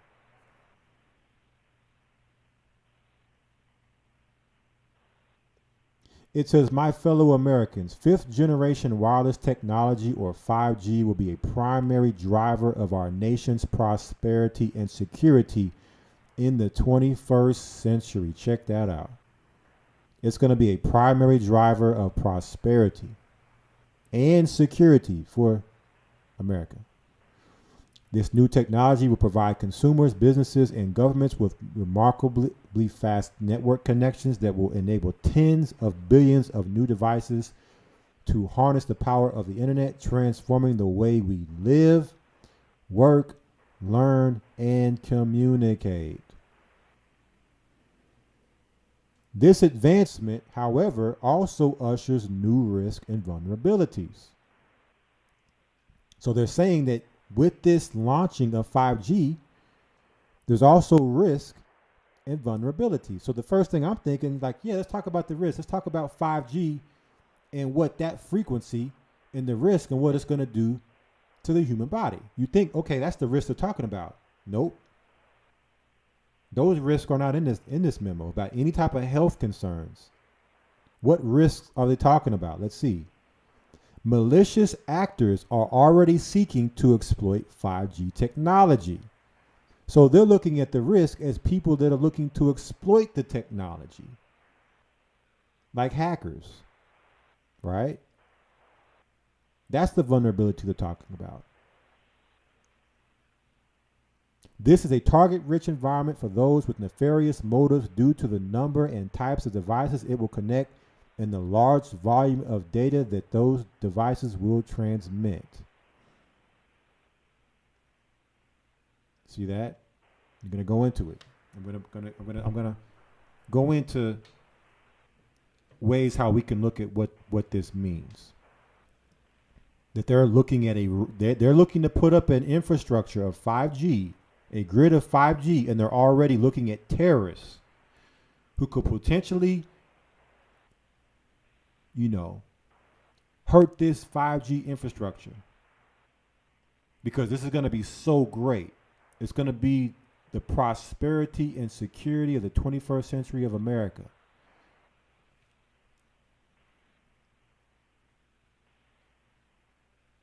Okay. And there's more here. I'm not going to read it all, but it just talks about the 5G rollout, the infrastructure, the deployment of the 5G infrastructure. But nowhere does it say anything about the health concerns. What about those risks? Not mentioned. What about the risk of it being used for nefarious motives by government? Not mentioned. Only thing that they're talking about are people on the outside of the creators of this that are those that could be risks. Or as they call it, malicious actors. And I like how they use the word actors. We're going to talk about these malicious actors here in a moment. They put the devil in the details. So you have to really hone in on some of these words that they use. And then sincerely, Donald J. Trump, his signature. Now, Donald Trump didn't write this up. Donald Trump didn't come up with this. Okay, at most, all he did was sign. And then it goes into the table of contents. Line of effort 1, facilitate domestic 5G rollout. Line of effort 2, assess risks and identify core security principles of 5G infrastructure. Line of effort 3, address risk to United States economic and national security during development and deployment of 5G infrastructure worldwide. So they're addressing the risks, cyber threats, okay,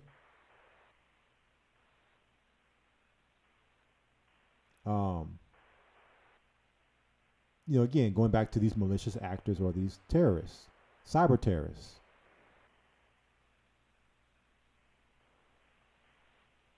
Because they're showing you that it's important that they get this infrastructure in place. So they're putting in measures against anyone that would come against this particular initiative.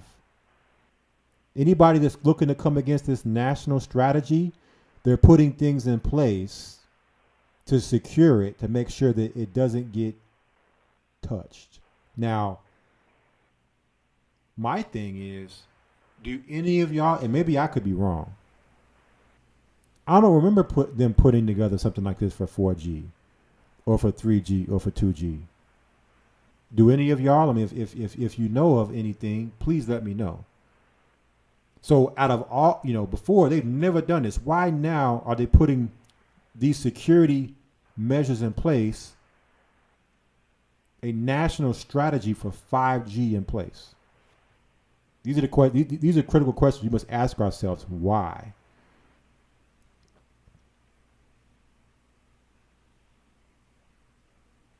Okay.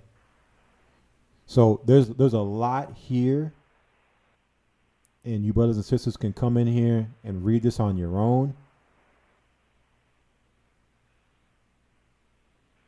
But I think it's pretty clear with all the talk about 5G. Our last broadcast, we talked about the 5G and coronavirus connection. We talked about Carrie Hilson and her saying that the people that are walking around with these symptoms isn't because of coronavirus, it's because of 5G radiation. So what would they try to do? They would try to turn that into an argument where people are saying 5G causes coronavirus, which is not what people are saying, but they would turn it into that argument to divert so they can debunk that. Nobody's saying 5G causes coronavirus. That doesn't even scientifically make sense. But they'd rather you focus on the diversion of something that nobody's saying, unless you're talking about actors that are looking to take the narrative away from 5G and radiation causing these types of symptoms and breaking our immune system down. Let's get away from that argument and go into something else that really scientifically doesn't even make sense. But there's more. Okay, there's more. We're going to talk about it. There's a lot here, but guess what? There's a whole nother document. This is congress.gov. Congress.gov also has a 5G document. And let's check this out. It says here, public law. March 23rd, 2020.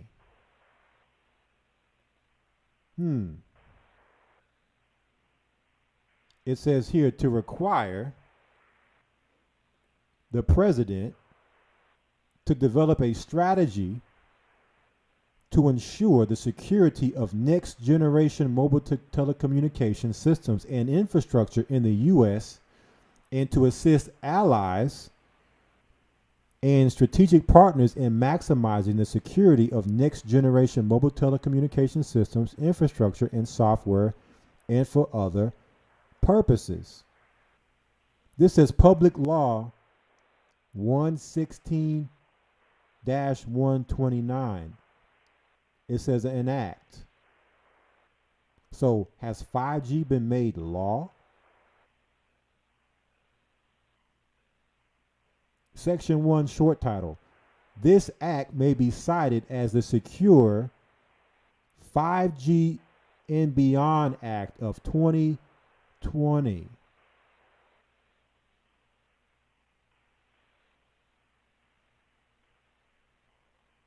So they've made 5G into a law and an act. When have you ever heard of something like this? I don't, again, remember this was 4G, 3G, 2G, any other telecommunication. Why are they making this a law and an act and a national strategy, and they're dropping it right during the time of the quarantine? When most people are focused on quarantine and what's going on with Corona, they're doing this, and nobody's talking about this. This is not being talked about on the news because they have all your attention on the coronavirus saga. And they're putting laws of 5G in place. Because remember, before 5G came out, you were getting a lot of pushback. People were already looking to come against 5G when it was looking to drop. But because Corona came, everybody forgot about the 5G. So they said, you know what? Let's get their mind on something else, and we'll drop the 5G in the midst of them being distracted. You see how they killed so many birds with one stone? And because now you're quarantined, you can't gather to assemble to come against what we put in place. You can't come together to protest. That's not social distancing. You're quarantined in your home.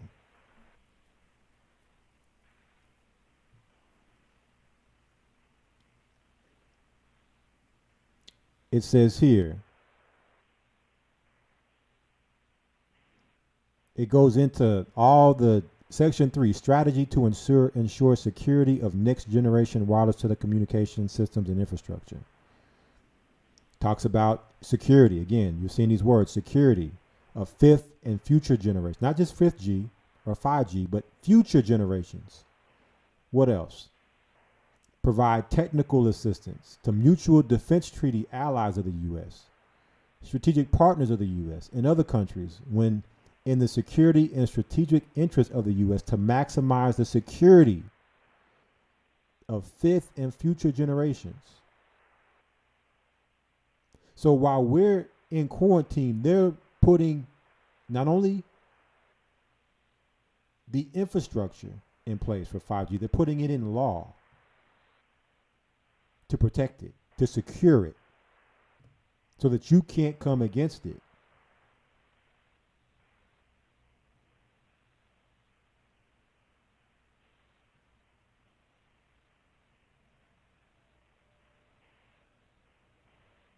All right. So again, there's so much here. And we still have some more things to talk about. So I just wanted to just briefly touch on some things that's going on. But nowhere in any of these things do you see anything talking about any type of risk on the people. What about potential health risks? None of these things are being talked about. Only thing being done is this is going to be the best thing since sliced bread. It's going to lead to our prosperity. It's going to be our savior, our saving grace. And really what this is, and they're putting it into law, but really what this is an arms race. You remember back during the Cold War, they had the arms race, they had the space race. This is now becoming a technological arms race between countries, a 5G arms race. Now, I want to show a video here. Remember when it talked about the malicious actors? I want y'all to focus on that word that we read in the national strategy memo that Trump signed. Okay. Remember those these malicious actors right here? So keep that in mind. Malicious actors, they would threaten their infrastructure that they've put in law. And now let's check out this video.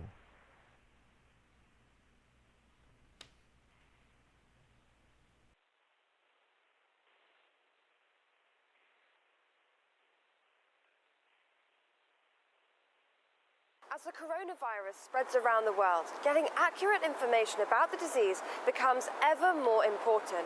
But as waves of new cases continue to pop up, so too are COVID-19 conspiracies, the latest one being that there is a link between 5G and the virus. So much so, people are now setting fire to 5G masts across the United Kingdom.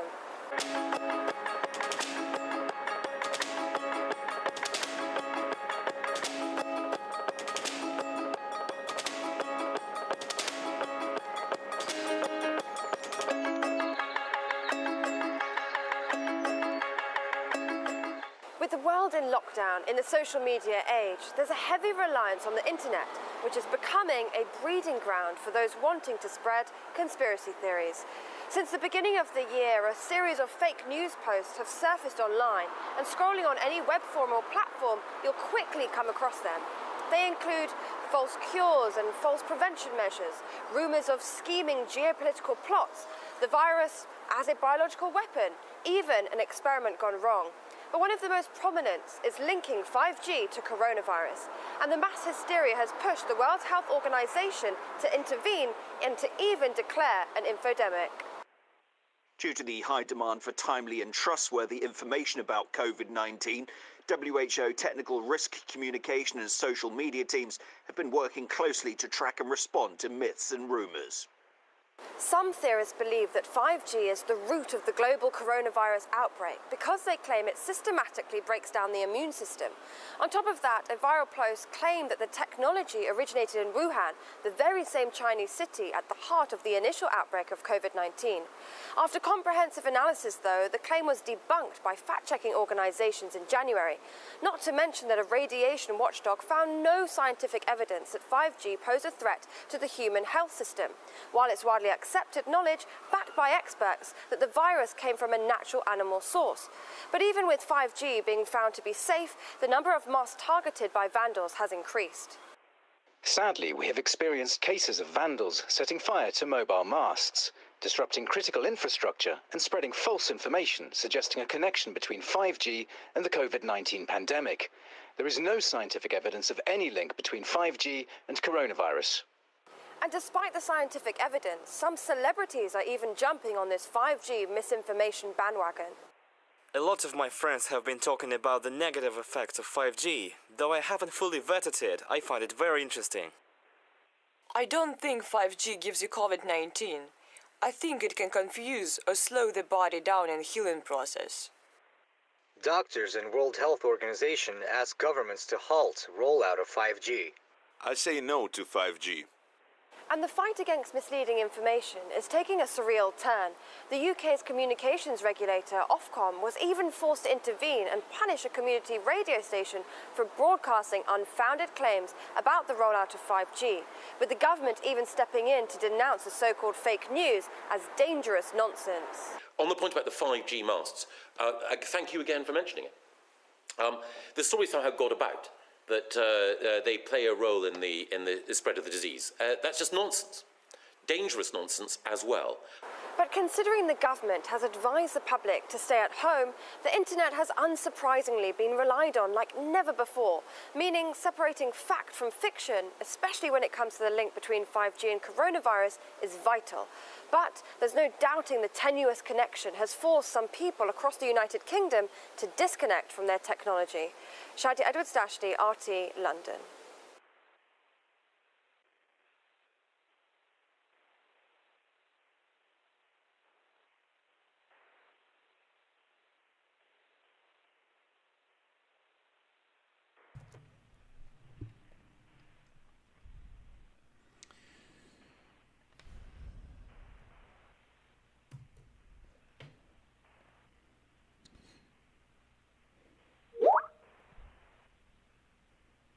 So here it is, brothers and sisters. You have 5G towers being set on fire in the United Kingdom. Now, the lines and the dots that I'm able to connect and draw here is that we just read in two different government documents in the U.S. to secure and put a national strategy of 5G in place during the quarantine, the same month it launches. The same time the quarantine is happening, they're launching a national strategy and putting it into law. And they're talking about malicious actors. So I'm not saying whether or not there were agent provocateurs that went out and set these towers on fire. But it would make sense with them having laws in place to protect the 5G that they would definitely have some people who are working hand in hand with the government.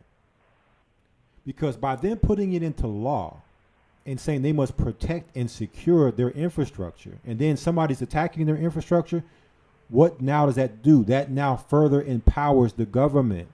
That now further empowers their infrastructure, because now they can put military and things in place to protect it. They could then now come against people who are now speaking against 5G, because you could be seen as someone who's spreading fake news, trying to link coronavirus to 5G as far as saying it causes coronavirus, but nobody said it causes anything. You know, all we're saying is that radiation is not a good thing to the body. And if 5G is putting out a exponentially greater amount of radiation, and it's closer to you because it has to be closer, the cell towers are closer, and there's more cell towers up, that is a health concern that must be examined and questioned. And not to divert into something else, but here it is now in China, people, you know, bringing up these particular talking points are being punished, and the government's now coming against these people on radio, which goes back to what I said about when will they now start to attack the First Amendment of freedom of speech? When are they going to start coming against people on these platforms, on YouTube, and shutting channels down for people that are speaking out against their strategies, against their laws they're putting in place? Because if you're talking against their laws and things they're putting in place, now you're seen as a risk. Okay, you could be somebody that they could look at that, hey, you could incite a crowd to go out and set a 5G mast on fire.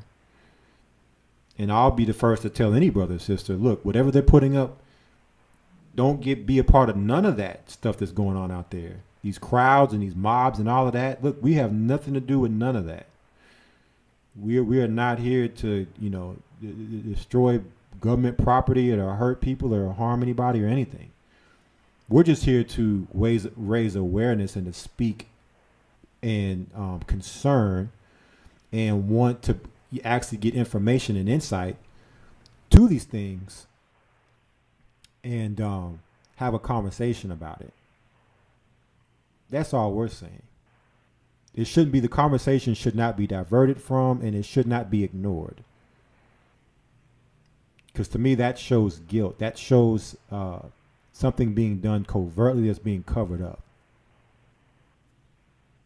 All right. So, you know, that's all I want, you know, just looking at that the terminology of malicious actors, all these people actors, all the provocateurs, all these people that are out there, you know, part of the agenda to allow them now to secure their infrastructure and their investment. Not to say that it isn't just regular people out there doing it, but it makes sense that in the midst of Corona, this 5G conversation is out there and it's being diverted from. It's interesting. It's coming up in the midst of this so-called pandemic. We can't ignore that. We can't ignore the fact that when you do the tests on regular stuff, computers, cell phones, microwaves, the high levels of radiation that is coming out of these devices.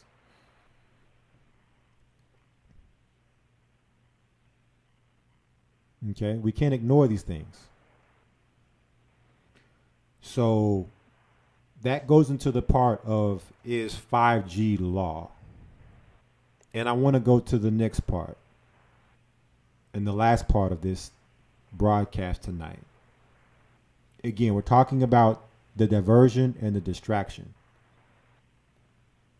So while people are maybe caught up on certain things with Corona, is there something else going on that we should be paying attention to? Yes. Couple things. Few things. Let me pull them up here. This is, you know, some of this stuff again is kind of older news, and you probably have seen or heard this already, but again, I'm just making some points. Want to make sure that we crossing all our T's and dotting all of our I's. This comes on zerohedge.com. In surprise tweet, Trump warns Iran sneak attack coming. Tehran to pay a very heavy price.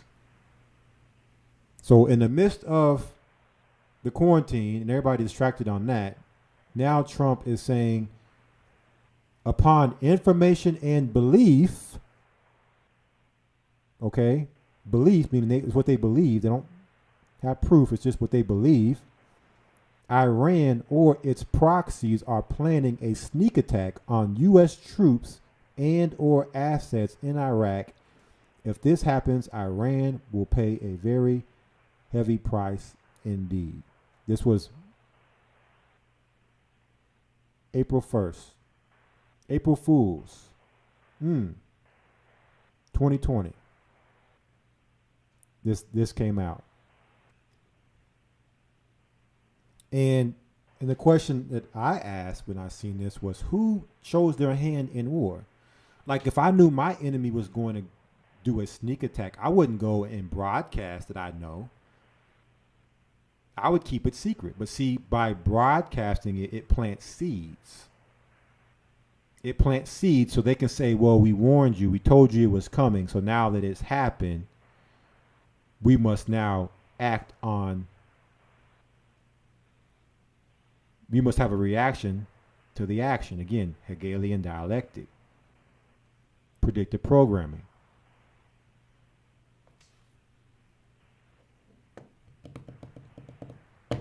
Next article. Forbes.com. Iran deploys missiles covering the Strait of Hormuz. April 7th, 2020. So everybody's talking about Corona. Iran is putting weapons in place on the Strait of Hormuz.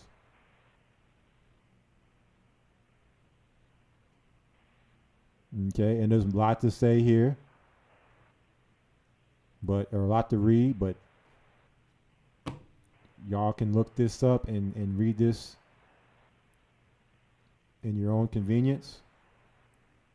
What else? What else is going on that we're being distracted from? BBC.com. U.S. sends warships to Caribbean to stop illegal drugs.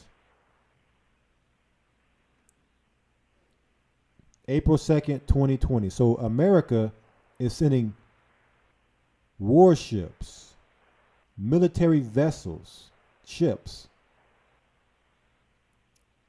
in the Caribbean because they're saying that Maduro, who is the president of Venezuela, is now funneling illegal drugs. And they put, I think, like a $80 million bounty on his head. A $15 million reward was offered for information leading to Maduro's arrest. I think they put like an $80 billion bounty on his head. So, here it is, America looking to, here it is, $15 million reward on this guy's head, the president of Venezuela. They were going against Chavez during the time Chavez was alive. Chavez said that America hit him with a microwave weapon that caused cancer. Chavez died from cancer. Here we have Maduro now, who was a successor to Chavez, who was actually part of Chavez's cabinet. And now they're looking to come against him in the midst of the so-called quote unquote coronavirus pandemic. Nobody's paying attention to the war that's being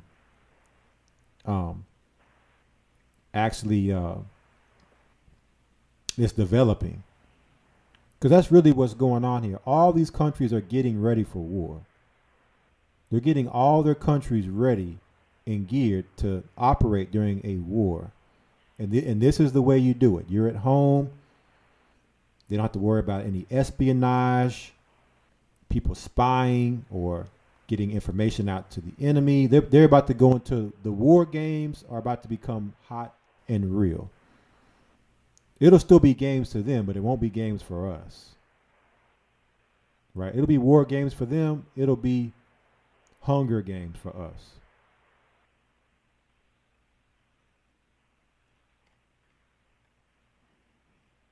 And let me pull up one more thing here real quick. I want to show one more article, and then we're going to go to the call lines to see if there's any calls. I'm going to go to the chat to see what you brothers and sisters are talking about in the chat tonight as we are coming to a close on tonight's broadcast.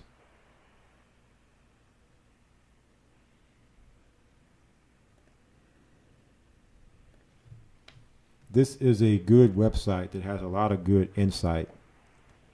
VigilantCitizen.com. Okay, you have a article here, Order Out of Chaos, what we've been talking about tonight on this broadcast, Hegelian Dialectic, how the elite's plans were foretold in popular culture. Okay, the devil must foretell and show his hand before it happens.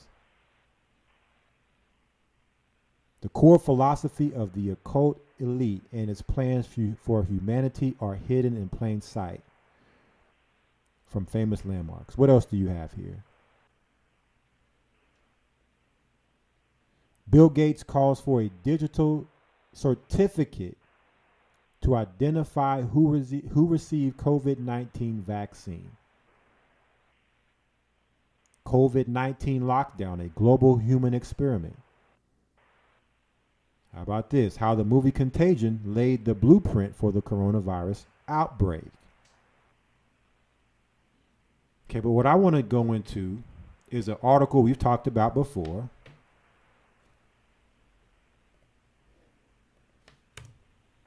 Let me find the article. Some of you longtime listeners may remember this article. It says here, the end of April, a time of human sacrifice. This was published April 18th, 2013. It says, why do we often witness tragedy and senseless deaths during the second half of April? The list of violent events that occurred during this time period is simply staggering. Here are some of them. April 19th, Waco massacre. An FBI assault led to the burning down of the compound of a sect named Branch Davidians, killing 76 men, women, and children. April 19, 1995, Oklahoma City bombing. 168 people were killed.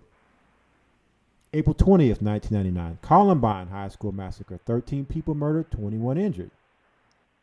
April 16th, 2017, Virginia Tech massacre. 32 killed, 17 injured. April 16, 2013, Boston Marathon explosions. 3 killed, 107 injured. April 18, 2013, fertilizer plant explosion. Texas. 5 to 15 killed. Notice that this event occurred almost exactly 20 years after the Waco massacre, which is in the same area. Also on April 16, 1947, a ship loaded with ammonium nitrate docked at the port of Texas City and erupted in flames, causing a massive explosion that killed approximately 576 people. So here we are, it's April 10th, 2020. Been a very eventful year so far. Actually, before the year began, it was eventful with all the stuff in the news about Black Hebrew Israelites. And these events happened during the third week of April. And we're coming upon the third week of April now. Why do these things happen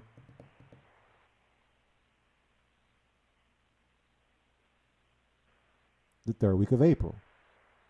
It says here, the cult of Baal never disappeared. Throughout many centuries and across many civilizations, the second half of April has always been a time of blood sacrifice. The worship of Baal took many names and spread across several civilizations. Being a sun god and god of fertility, rituals celebrating Baal took place after the vernal equinox, a time of rebirth, and often involved human sacrifice. So you notice how this going into the god of fertility happening in the third week of April. What do we have coming up this weekend? You guessed it, brothers and sisters, Easter, which is dealing with the goddess Ishtar of fertility. So don't be shocked or surprised that following Easter, you don't see an event happen. False flag, hoax, or real. And I'm not saying anything is going to happen. But with all the other things we're talking about here, with Iran, you know, the sneak attack, the ships going to Venezuela, don't be surprised if you see something that triggers to get this war started. What better time than now than to do something like that? What better time to bring the economy back? Because during all depressions, always a war follows. The Great Depression happened in 1929. What followed? World War II. Because all manufacturing and those type of things now go up, are in demand. People are needed to work. So if you don't have a job, you're unemployed, we got a job for you. Everybody get patriotic around their country, as everybody is now pretty much back in the country that they're from. Like Isaiah 13 tells us. And now everybody rally around that flag. Okay, and let's go to war.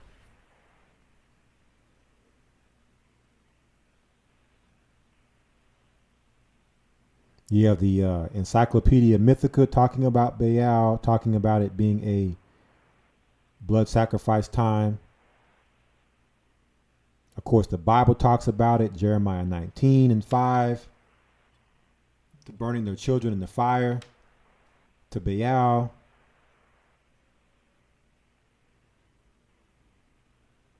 Okay. And what you had leading up, because basically this time leads all the way up until May 1st, which is called May Day.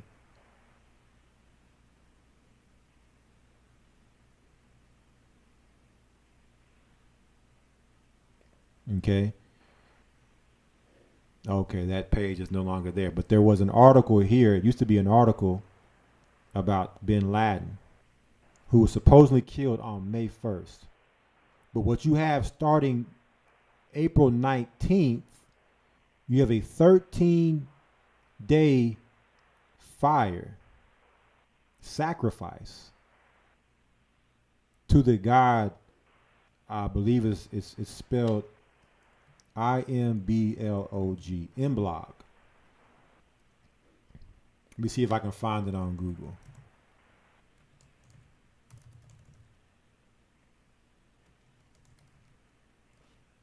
Maybe it's Imblog. Imblog Fire Festival. Okay, this one is saying February 1st. Let me see. I know there's a festival that starts toward the end of April. It goes for 13 days. I just can't remember what it's called. But that leads up to May 1st, which is called May Day. Okay. But I'm not saying that there's something going to happen during that time period. I'm just saying, if something does happen, don't be surprised.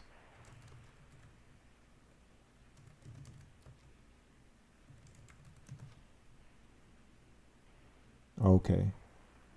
I guess it's just called Beltane.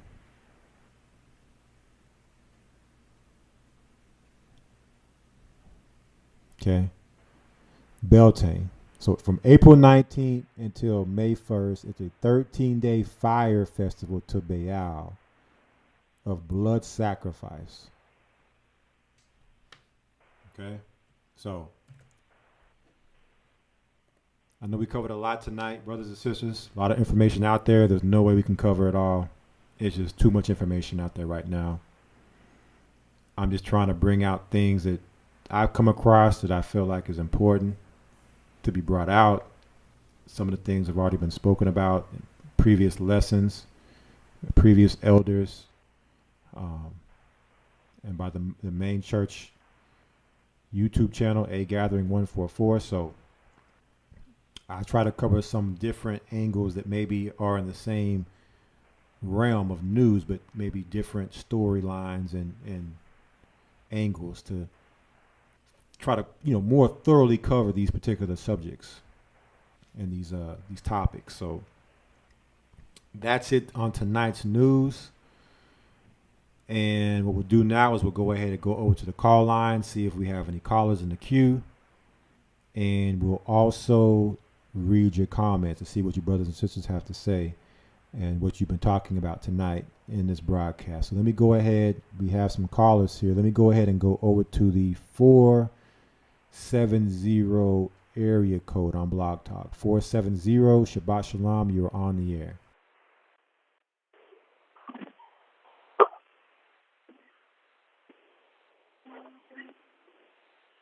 Shabbat Shalom, you're on the air. Can you hear me?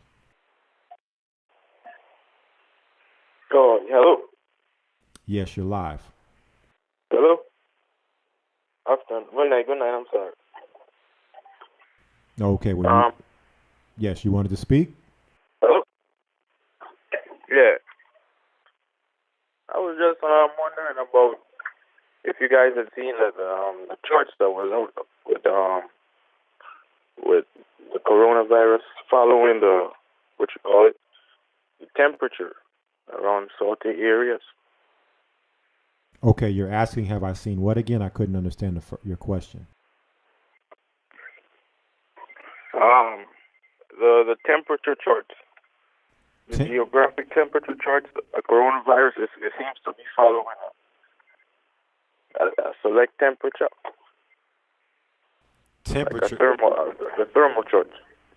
Thermal trucks. So explain to me, what do these thermal trucks do? No, they're just graphing around certain areas like China, Iran, and Italy. They're all in the same. They're all in the same geographic. They're all in the same area thermally. Like the area they're in, the temperature is about the same. It looks like the virus spikes in a certain temperature. That's why Africa doesn't really have any cases like that. Okay. Well, I'm not really familiar with the temperature truck and what that is. I haven't seen anything. I mean, maybe I have seen it and didn't know what it was, but I'm not familiar with seeing what you're speaking about. Have you seen? I was just. Have you seen something? Yeah. I was listening to a podcast. A lady, Kim Iverson. She had brought it out on some of her podcasts, and it's really interesting if you get to check it out. Like around New York and like Canada, it looks like around there, based on the based on the temperature around that area. It seems that the virus is very comfortable there and easier to spread. And the lady was even going into the fact that being that it's colder right now, maybe later on in the year when it gets a little warmer, it might spread down to Africa.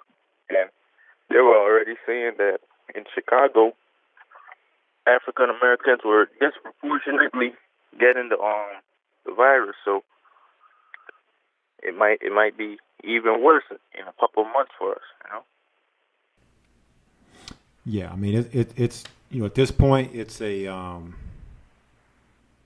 it's more so of a storyline that they're using and creating. I wouldn't more so get caught up on any type of idea of a virus spreading or any of those type of things, so that you don't get caught up and fall into their narrative.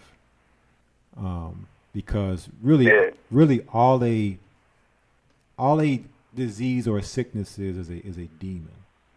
So there's many demons, many different names. You can call a sickness whatever name you want to give it. But when you look at the numbers of what's going on with the people that they're saying have died from corona, they're far less than what the flu deaths cause each year. And they're now diagnosing and giving people corona for everything.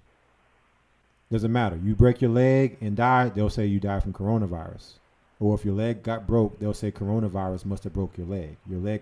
Your bones were weak because you had coronavirus. So everything now is coronavirus. To where they're not even testing people. They're just saying, oh, well, if you have any type of symptom, doesn't matter what it is. A fever, a headache. Yeah. It's coronavirus. Everything is now being labeled that. So that's the mind that we should really more so have when it comes to this. But have you seen anything? I know you said you were listening to somebody talking about temperature trucks. Have you seen anything? No, not a thing. Are you're saying chart? All I've seen is What do you mean if based on people catching it around me or the charts itself? Okay, you're saying a chart, a temperature chart. It's a thermal chart. It's graphing the different temperatures in different geographical areas, and it seems that where the temperature is kind of cold but not too cold, the virus seems to like it, it seems to have higher numbers around that area. Right. We'll know that diseases, they thrive more in the cooler temperatures. It just so that I would just take from that those people that are getting sick, there's more people getting sick in cooler regions, but that doesn't mean it's corona. That just means that they're being diagnosed with corona. Whatever symptoms they got, they're just saying, okay, you got corona. You see what I'm saying? So it just means there's more opportunity to put the corona label on somebody in a cooler region, because sicknesses usually thrive in cooler conditions. So you think around summertime we might see a fall in the cases? Say that again? Do you think around summertime we might see a little fall in the cases based on the heat? Yeah, there'll be less people getting sick, therefore less corona opportunists to label people with having corona. And so summertime it'll be harder to label people with this because people won't be sick. And then probably by the end of summer they'll say, okay, we have a hold on it now, we're going to go ahead and open things back up. Here are the measures that are now in place, but then we're going back into the fall. It's going to get cool again. So then they could look to really clamp down maybe toward the end of this year, early winter, late fall, but we'll see. Right now, we're all just playing the waiting game to see what happens next. So, yeah, all right, man. Good talking to you. All right, you too. Thanks for calling in and supporting the show. Bless you and Shabbat Shalom. All right, bless you too, brother. All right, let's go over to the 314 area code. Last four digits, 8624. 314, Shabbat Shalom. You're on the air. All right, Shalom. Shabbat Shalom, Elder. Shabbat Shalom. Can you hear me? Oh, good. Well, this is Mawara, formerly known as Sister Tara, here in Dallas. First and foremost, I must say you are looking mighty dapper with your new glasses on. So, Shabbat Shalom this evening to you as well. A couple of things I did want to bring out. Some people who know me, I work for one of the largest insurance companies. And a couple of things that I don't think people may know yet is there is a huge bailout that's coming for the provider, which is kind of interesting because they're coming up with hundreds of millions of dollars that they're, to give to providers for the lost wages during the corona, outbreak, whether it was surgeries that you couldn't have or you couldn't do because of the lockdown, or more money you spent for the safety measures for your staff, whatever it may be. But one of the things that's interesting is that nobody's talking about the millions and millions upon millions and billions of dollars that people are getting ready to get soaked for, the actual patient. For one, they're talking about, oh, well, we're making it open for people to get multiple months of medication, but you still have to hit the deductible for that. And people aren't working with the income in their homes have, decreased or cut down, whatever. So there's no relief in sight for them. We already showed in one of the videos earlier that people are out of work, so they've lost insurance altogether. The other thing is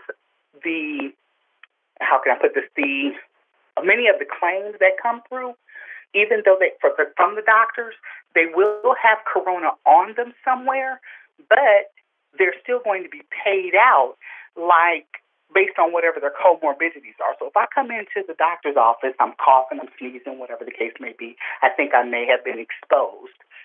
Well, they're going to look at your history. Well, you have a history of COPD, or you have a history of diabetes or high blood pressure, or you take medications that lead to or have those kind of side effects on there. So on the actual claim that they're going to submit, it's not going to say COVID-19, not at least in the first position. It might have it kind of down like, there was a suspicion of it, but they can't say that you were actually COVID. So that means it's going to hit your deductible. It's going to hit your co-insurance. It's going to hit your, you having to pay for it. So that was some of the things I think people need to kind of be aware of. So what you're speaking to is more so from the health insurance side of things, that when it comes to it all, that you still have to pay that deductible out when it comes to like doctor visits, right? Right. Now, on the surface, they're saying, well, we're going to cover everything, the treatment for, corona and things like that. And maybe down the end, they'll be able to figure out how to do it. But as of now, that's not the case. We're telling doctors that when you submit your claim, put on there the diagnosis that's consistent with the symptoms that the person presented to the office for.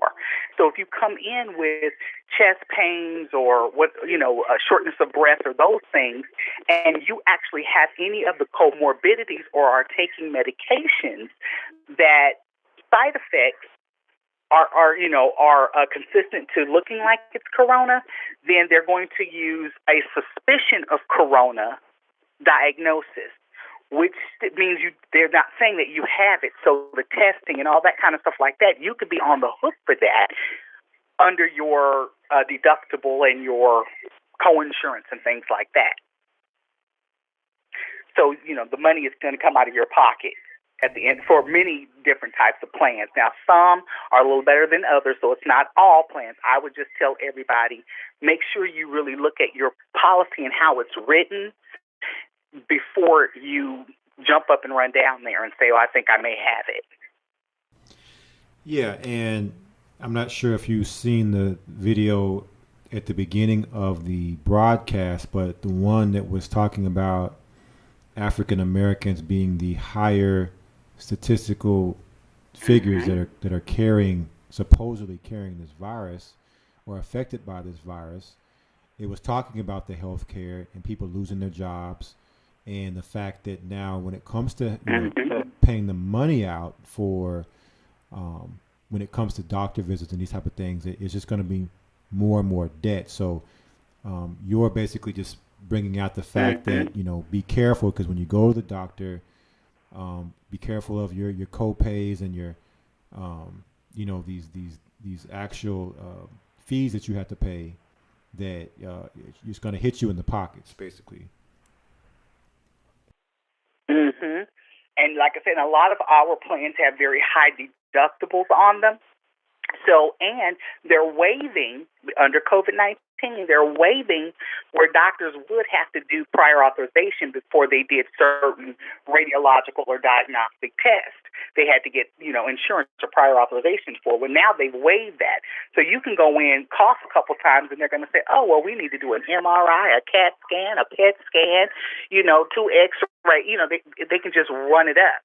Well, if it's not a confirmed case of COVID-19, then you could be on the hook for that. And one last little piece about that, there's absolutely no way that it could ever have COVID-19 as a diagnosis, because most providers get their claims in within 2 weeks of the date of service. Within 2 weeks of the date of service, the provider has submitted their claim. Well, it takes 3 to 4 weeks to get the results for the COVID-19 test back. Right. So even the timelines don't make sense as far as the time it takes to get tested and then get the results back, and then also the time in which you would get your claim or get the actual response. So Yeah. So that's what I wanted to share, that that it's an impossibility. So people are walking in and they're coming out, going home, and saying, oh, the doctor said I may have COVID-19, or I was diagnosed with it. Well, you don't know that yet, because it's going to take 3 or 4 weeks for that test to even come back to determine if you were actually, positive for it. Right. And That's it. Thank you. Yeah, and that's a point. And I don't know if you saw the video Elder Ricard did earlier today, but he actually showed the sister they're not even testing people anymore. It's just if you have the symptoms, you have the virus, and they're just diagnosing people based upon the symptoms and just saying that they have it and putting it down in their medical records that they have it without even doing any testing, period. But if they are going to do a test, it's going to take time for that test to go in and come back and give you results to say whether or not you have that. There's a whole nother line. This goes deeper when you talk about the testing set up to where the tests are actually rigged to come back with results to say that you do have it. So there's many layers to that, and brothers and sisters just have to be aware of all these layers and what they're dealing with whenever you deal with that particular system. We're talking about the healthcare system. Absolutely. And I want to tell one last thing. Keep an eye on what they're trying to do with these antibody tests, because that's the next big wave. And I have several articles. I'll actually forward those to you if you'd like. But there's a lot of articles where they're basically priming the pump to say that if you want to come back to work or whatever, these are, we want to test you for certain antibodies, which would show whether or not you've already had the virus and been exposed to it, in which case you would have developed certain antibodies because you survived it, or if you need to be vaccinated or whatever. So I'm watching that kind of thing unfold to see where that's going to go. So I'll send you some information on it, kind of take a look and see what you think on it. Okay, yeah, and Tawada for calling in and giving the information and the insight. Continue to keep your eyes open on those things, and as you find out more, definitely, what you're seeing in the realm of where you're working, it's always can be used beneficially for our people. So, but yet Tawada for the support and calling in with that information. Absolutely. Be blessed. Okay, you too. Bless you, and Shabbat Shalom. Shalom. Okay, so we're getting near to the end of our broadcast, brothers and sisters. I'm not going to be able to go through the comments tonight, but the call lines are still open if you'd like to speak. The guest calling number is 515-605-9327. I will take calls for a little bit longer. Just press the number 1. If you're in Blog Talk, it'll bring you into the queue, and we'll take your call. We have been on a long time, going on 3 hours tonight, so wish could go through all the comments tonight, but we're already pushing up against the hour here, third hour, so.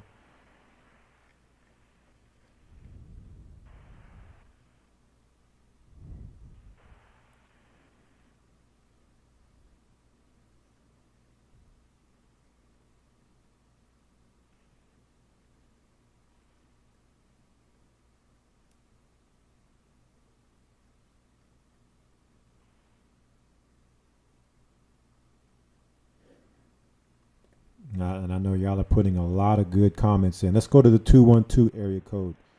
212, Shabbat Shalom, you're on the air. This is funny. Shalom. Yes, you're on the air. Shabbat Shalom. Oh, just want to confirm, Elder, you can hear me? Yes, I can hear you, and if you have me playing in the background, if you could please mute it so there's no feedback. No, I don't have anything. Okay, yes, you're live. Oh, just want to confirm, Elder, you can hear me? The one, Elder. This Shalom family, I just want to state that we're really in a trying time, and it's just really, it really does blow my mind on how the craziness that's been going on, and it's just never ending, Real quick, sis, I hear something playing in the background, so it's drowning you out when you're speaking. Oh, I'm sorry. I think that's okay. I muted it. Okay. I think that was the actual feedback from the show. Yes. A law class, sorry. It's great points brothers and sisters have been bringing out, really deep information in regards to what's, with the 5G. I'm seeing articles, even with pastors overseas in Nigeria that's being convicted. And, soon we're going to have to go underground in regards to this. Sorry, my cat is very vocal. Not now. Okay, so what I wanted to bring out, especially what's concerning right now, is the nursing home. My mother-in-law had a stroke 2 months ago, and she recovered. All praise the Most High. She recovered physically, but mentally she's still, really out of it. Other than that, she could do things for her. She could walk. She could go to, normal things that people can do. But now we were supposed to get her before the shutdown, and then now she's stuck there, and now she's sick. She is sick, Elder, and it's just, I feel like they're going to keep her until whenever this ends. Very concerning. You were the one that you called in Wednesday night and also spoke about that? Oh no, Elder. This is my first time ever calling on Blog Talk. Okay, well there's somebody else then who has a similar story about their family who had something happen to them health wise, and they're in there now, and there's concern. Maybe it was just I heard it from somebody else talking, but definitely sorry to hear that. We'll keep prayers up for her, and that she's well for her time there, and that she makes it out ASAP. And are you able to be in any type of communication with her? God, all praise the Most High, we do. We speak to her every day. Okay, so you've been speaking to her. So yeah, definitely, keep those channels of communication going and be there for support, which I know you're doing, and just just keep an eye out, because keep warning and those type of things, because in these hospitals there's a lot of crazy stuff going on, because these doctors are being pressured. And not only being pressured, they're being incentivized, where they're being told they're getting incentives for doing certain things, administering certain things, diagnosing certain things. So, the more. Oh, and I saw that video of the.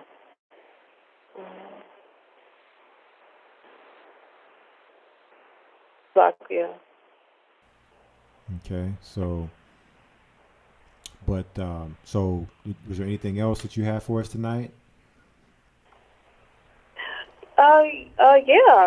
In regards to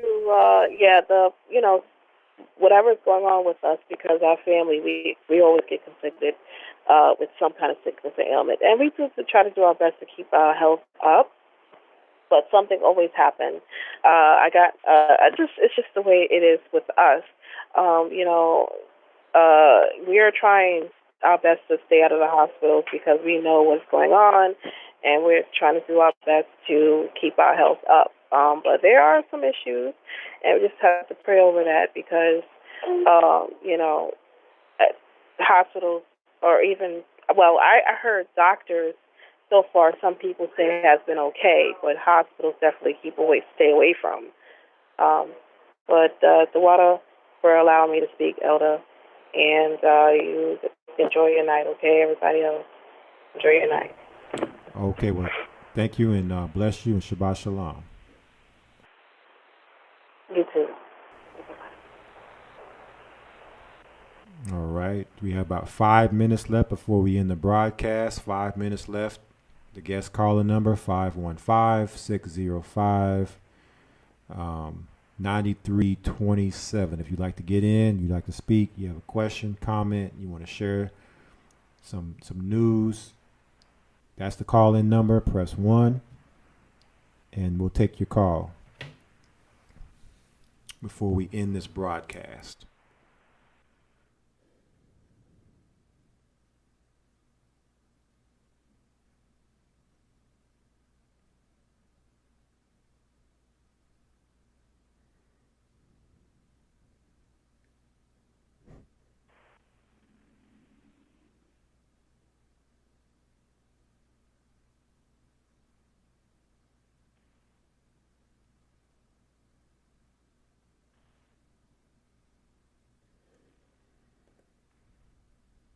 Okay, so it doesn't look like we have anybody else calling in or in the queue that would like to speak. So I'm reading through a few comments here, but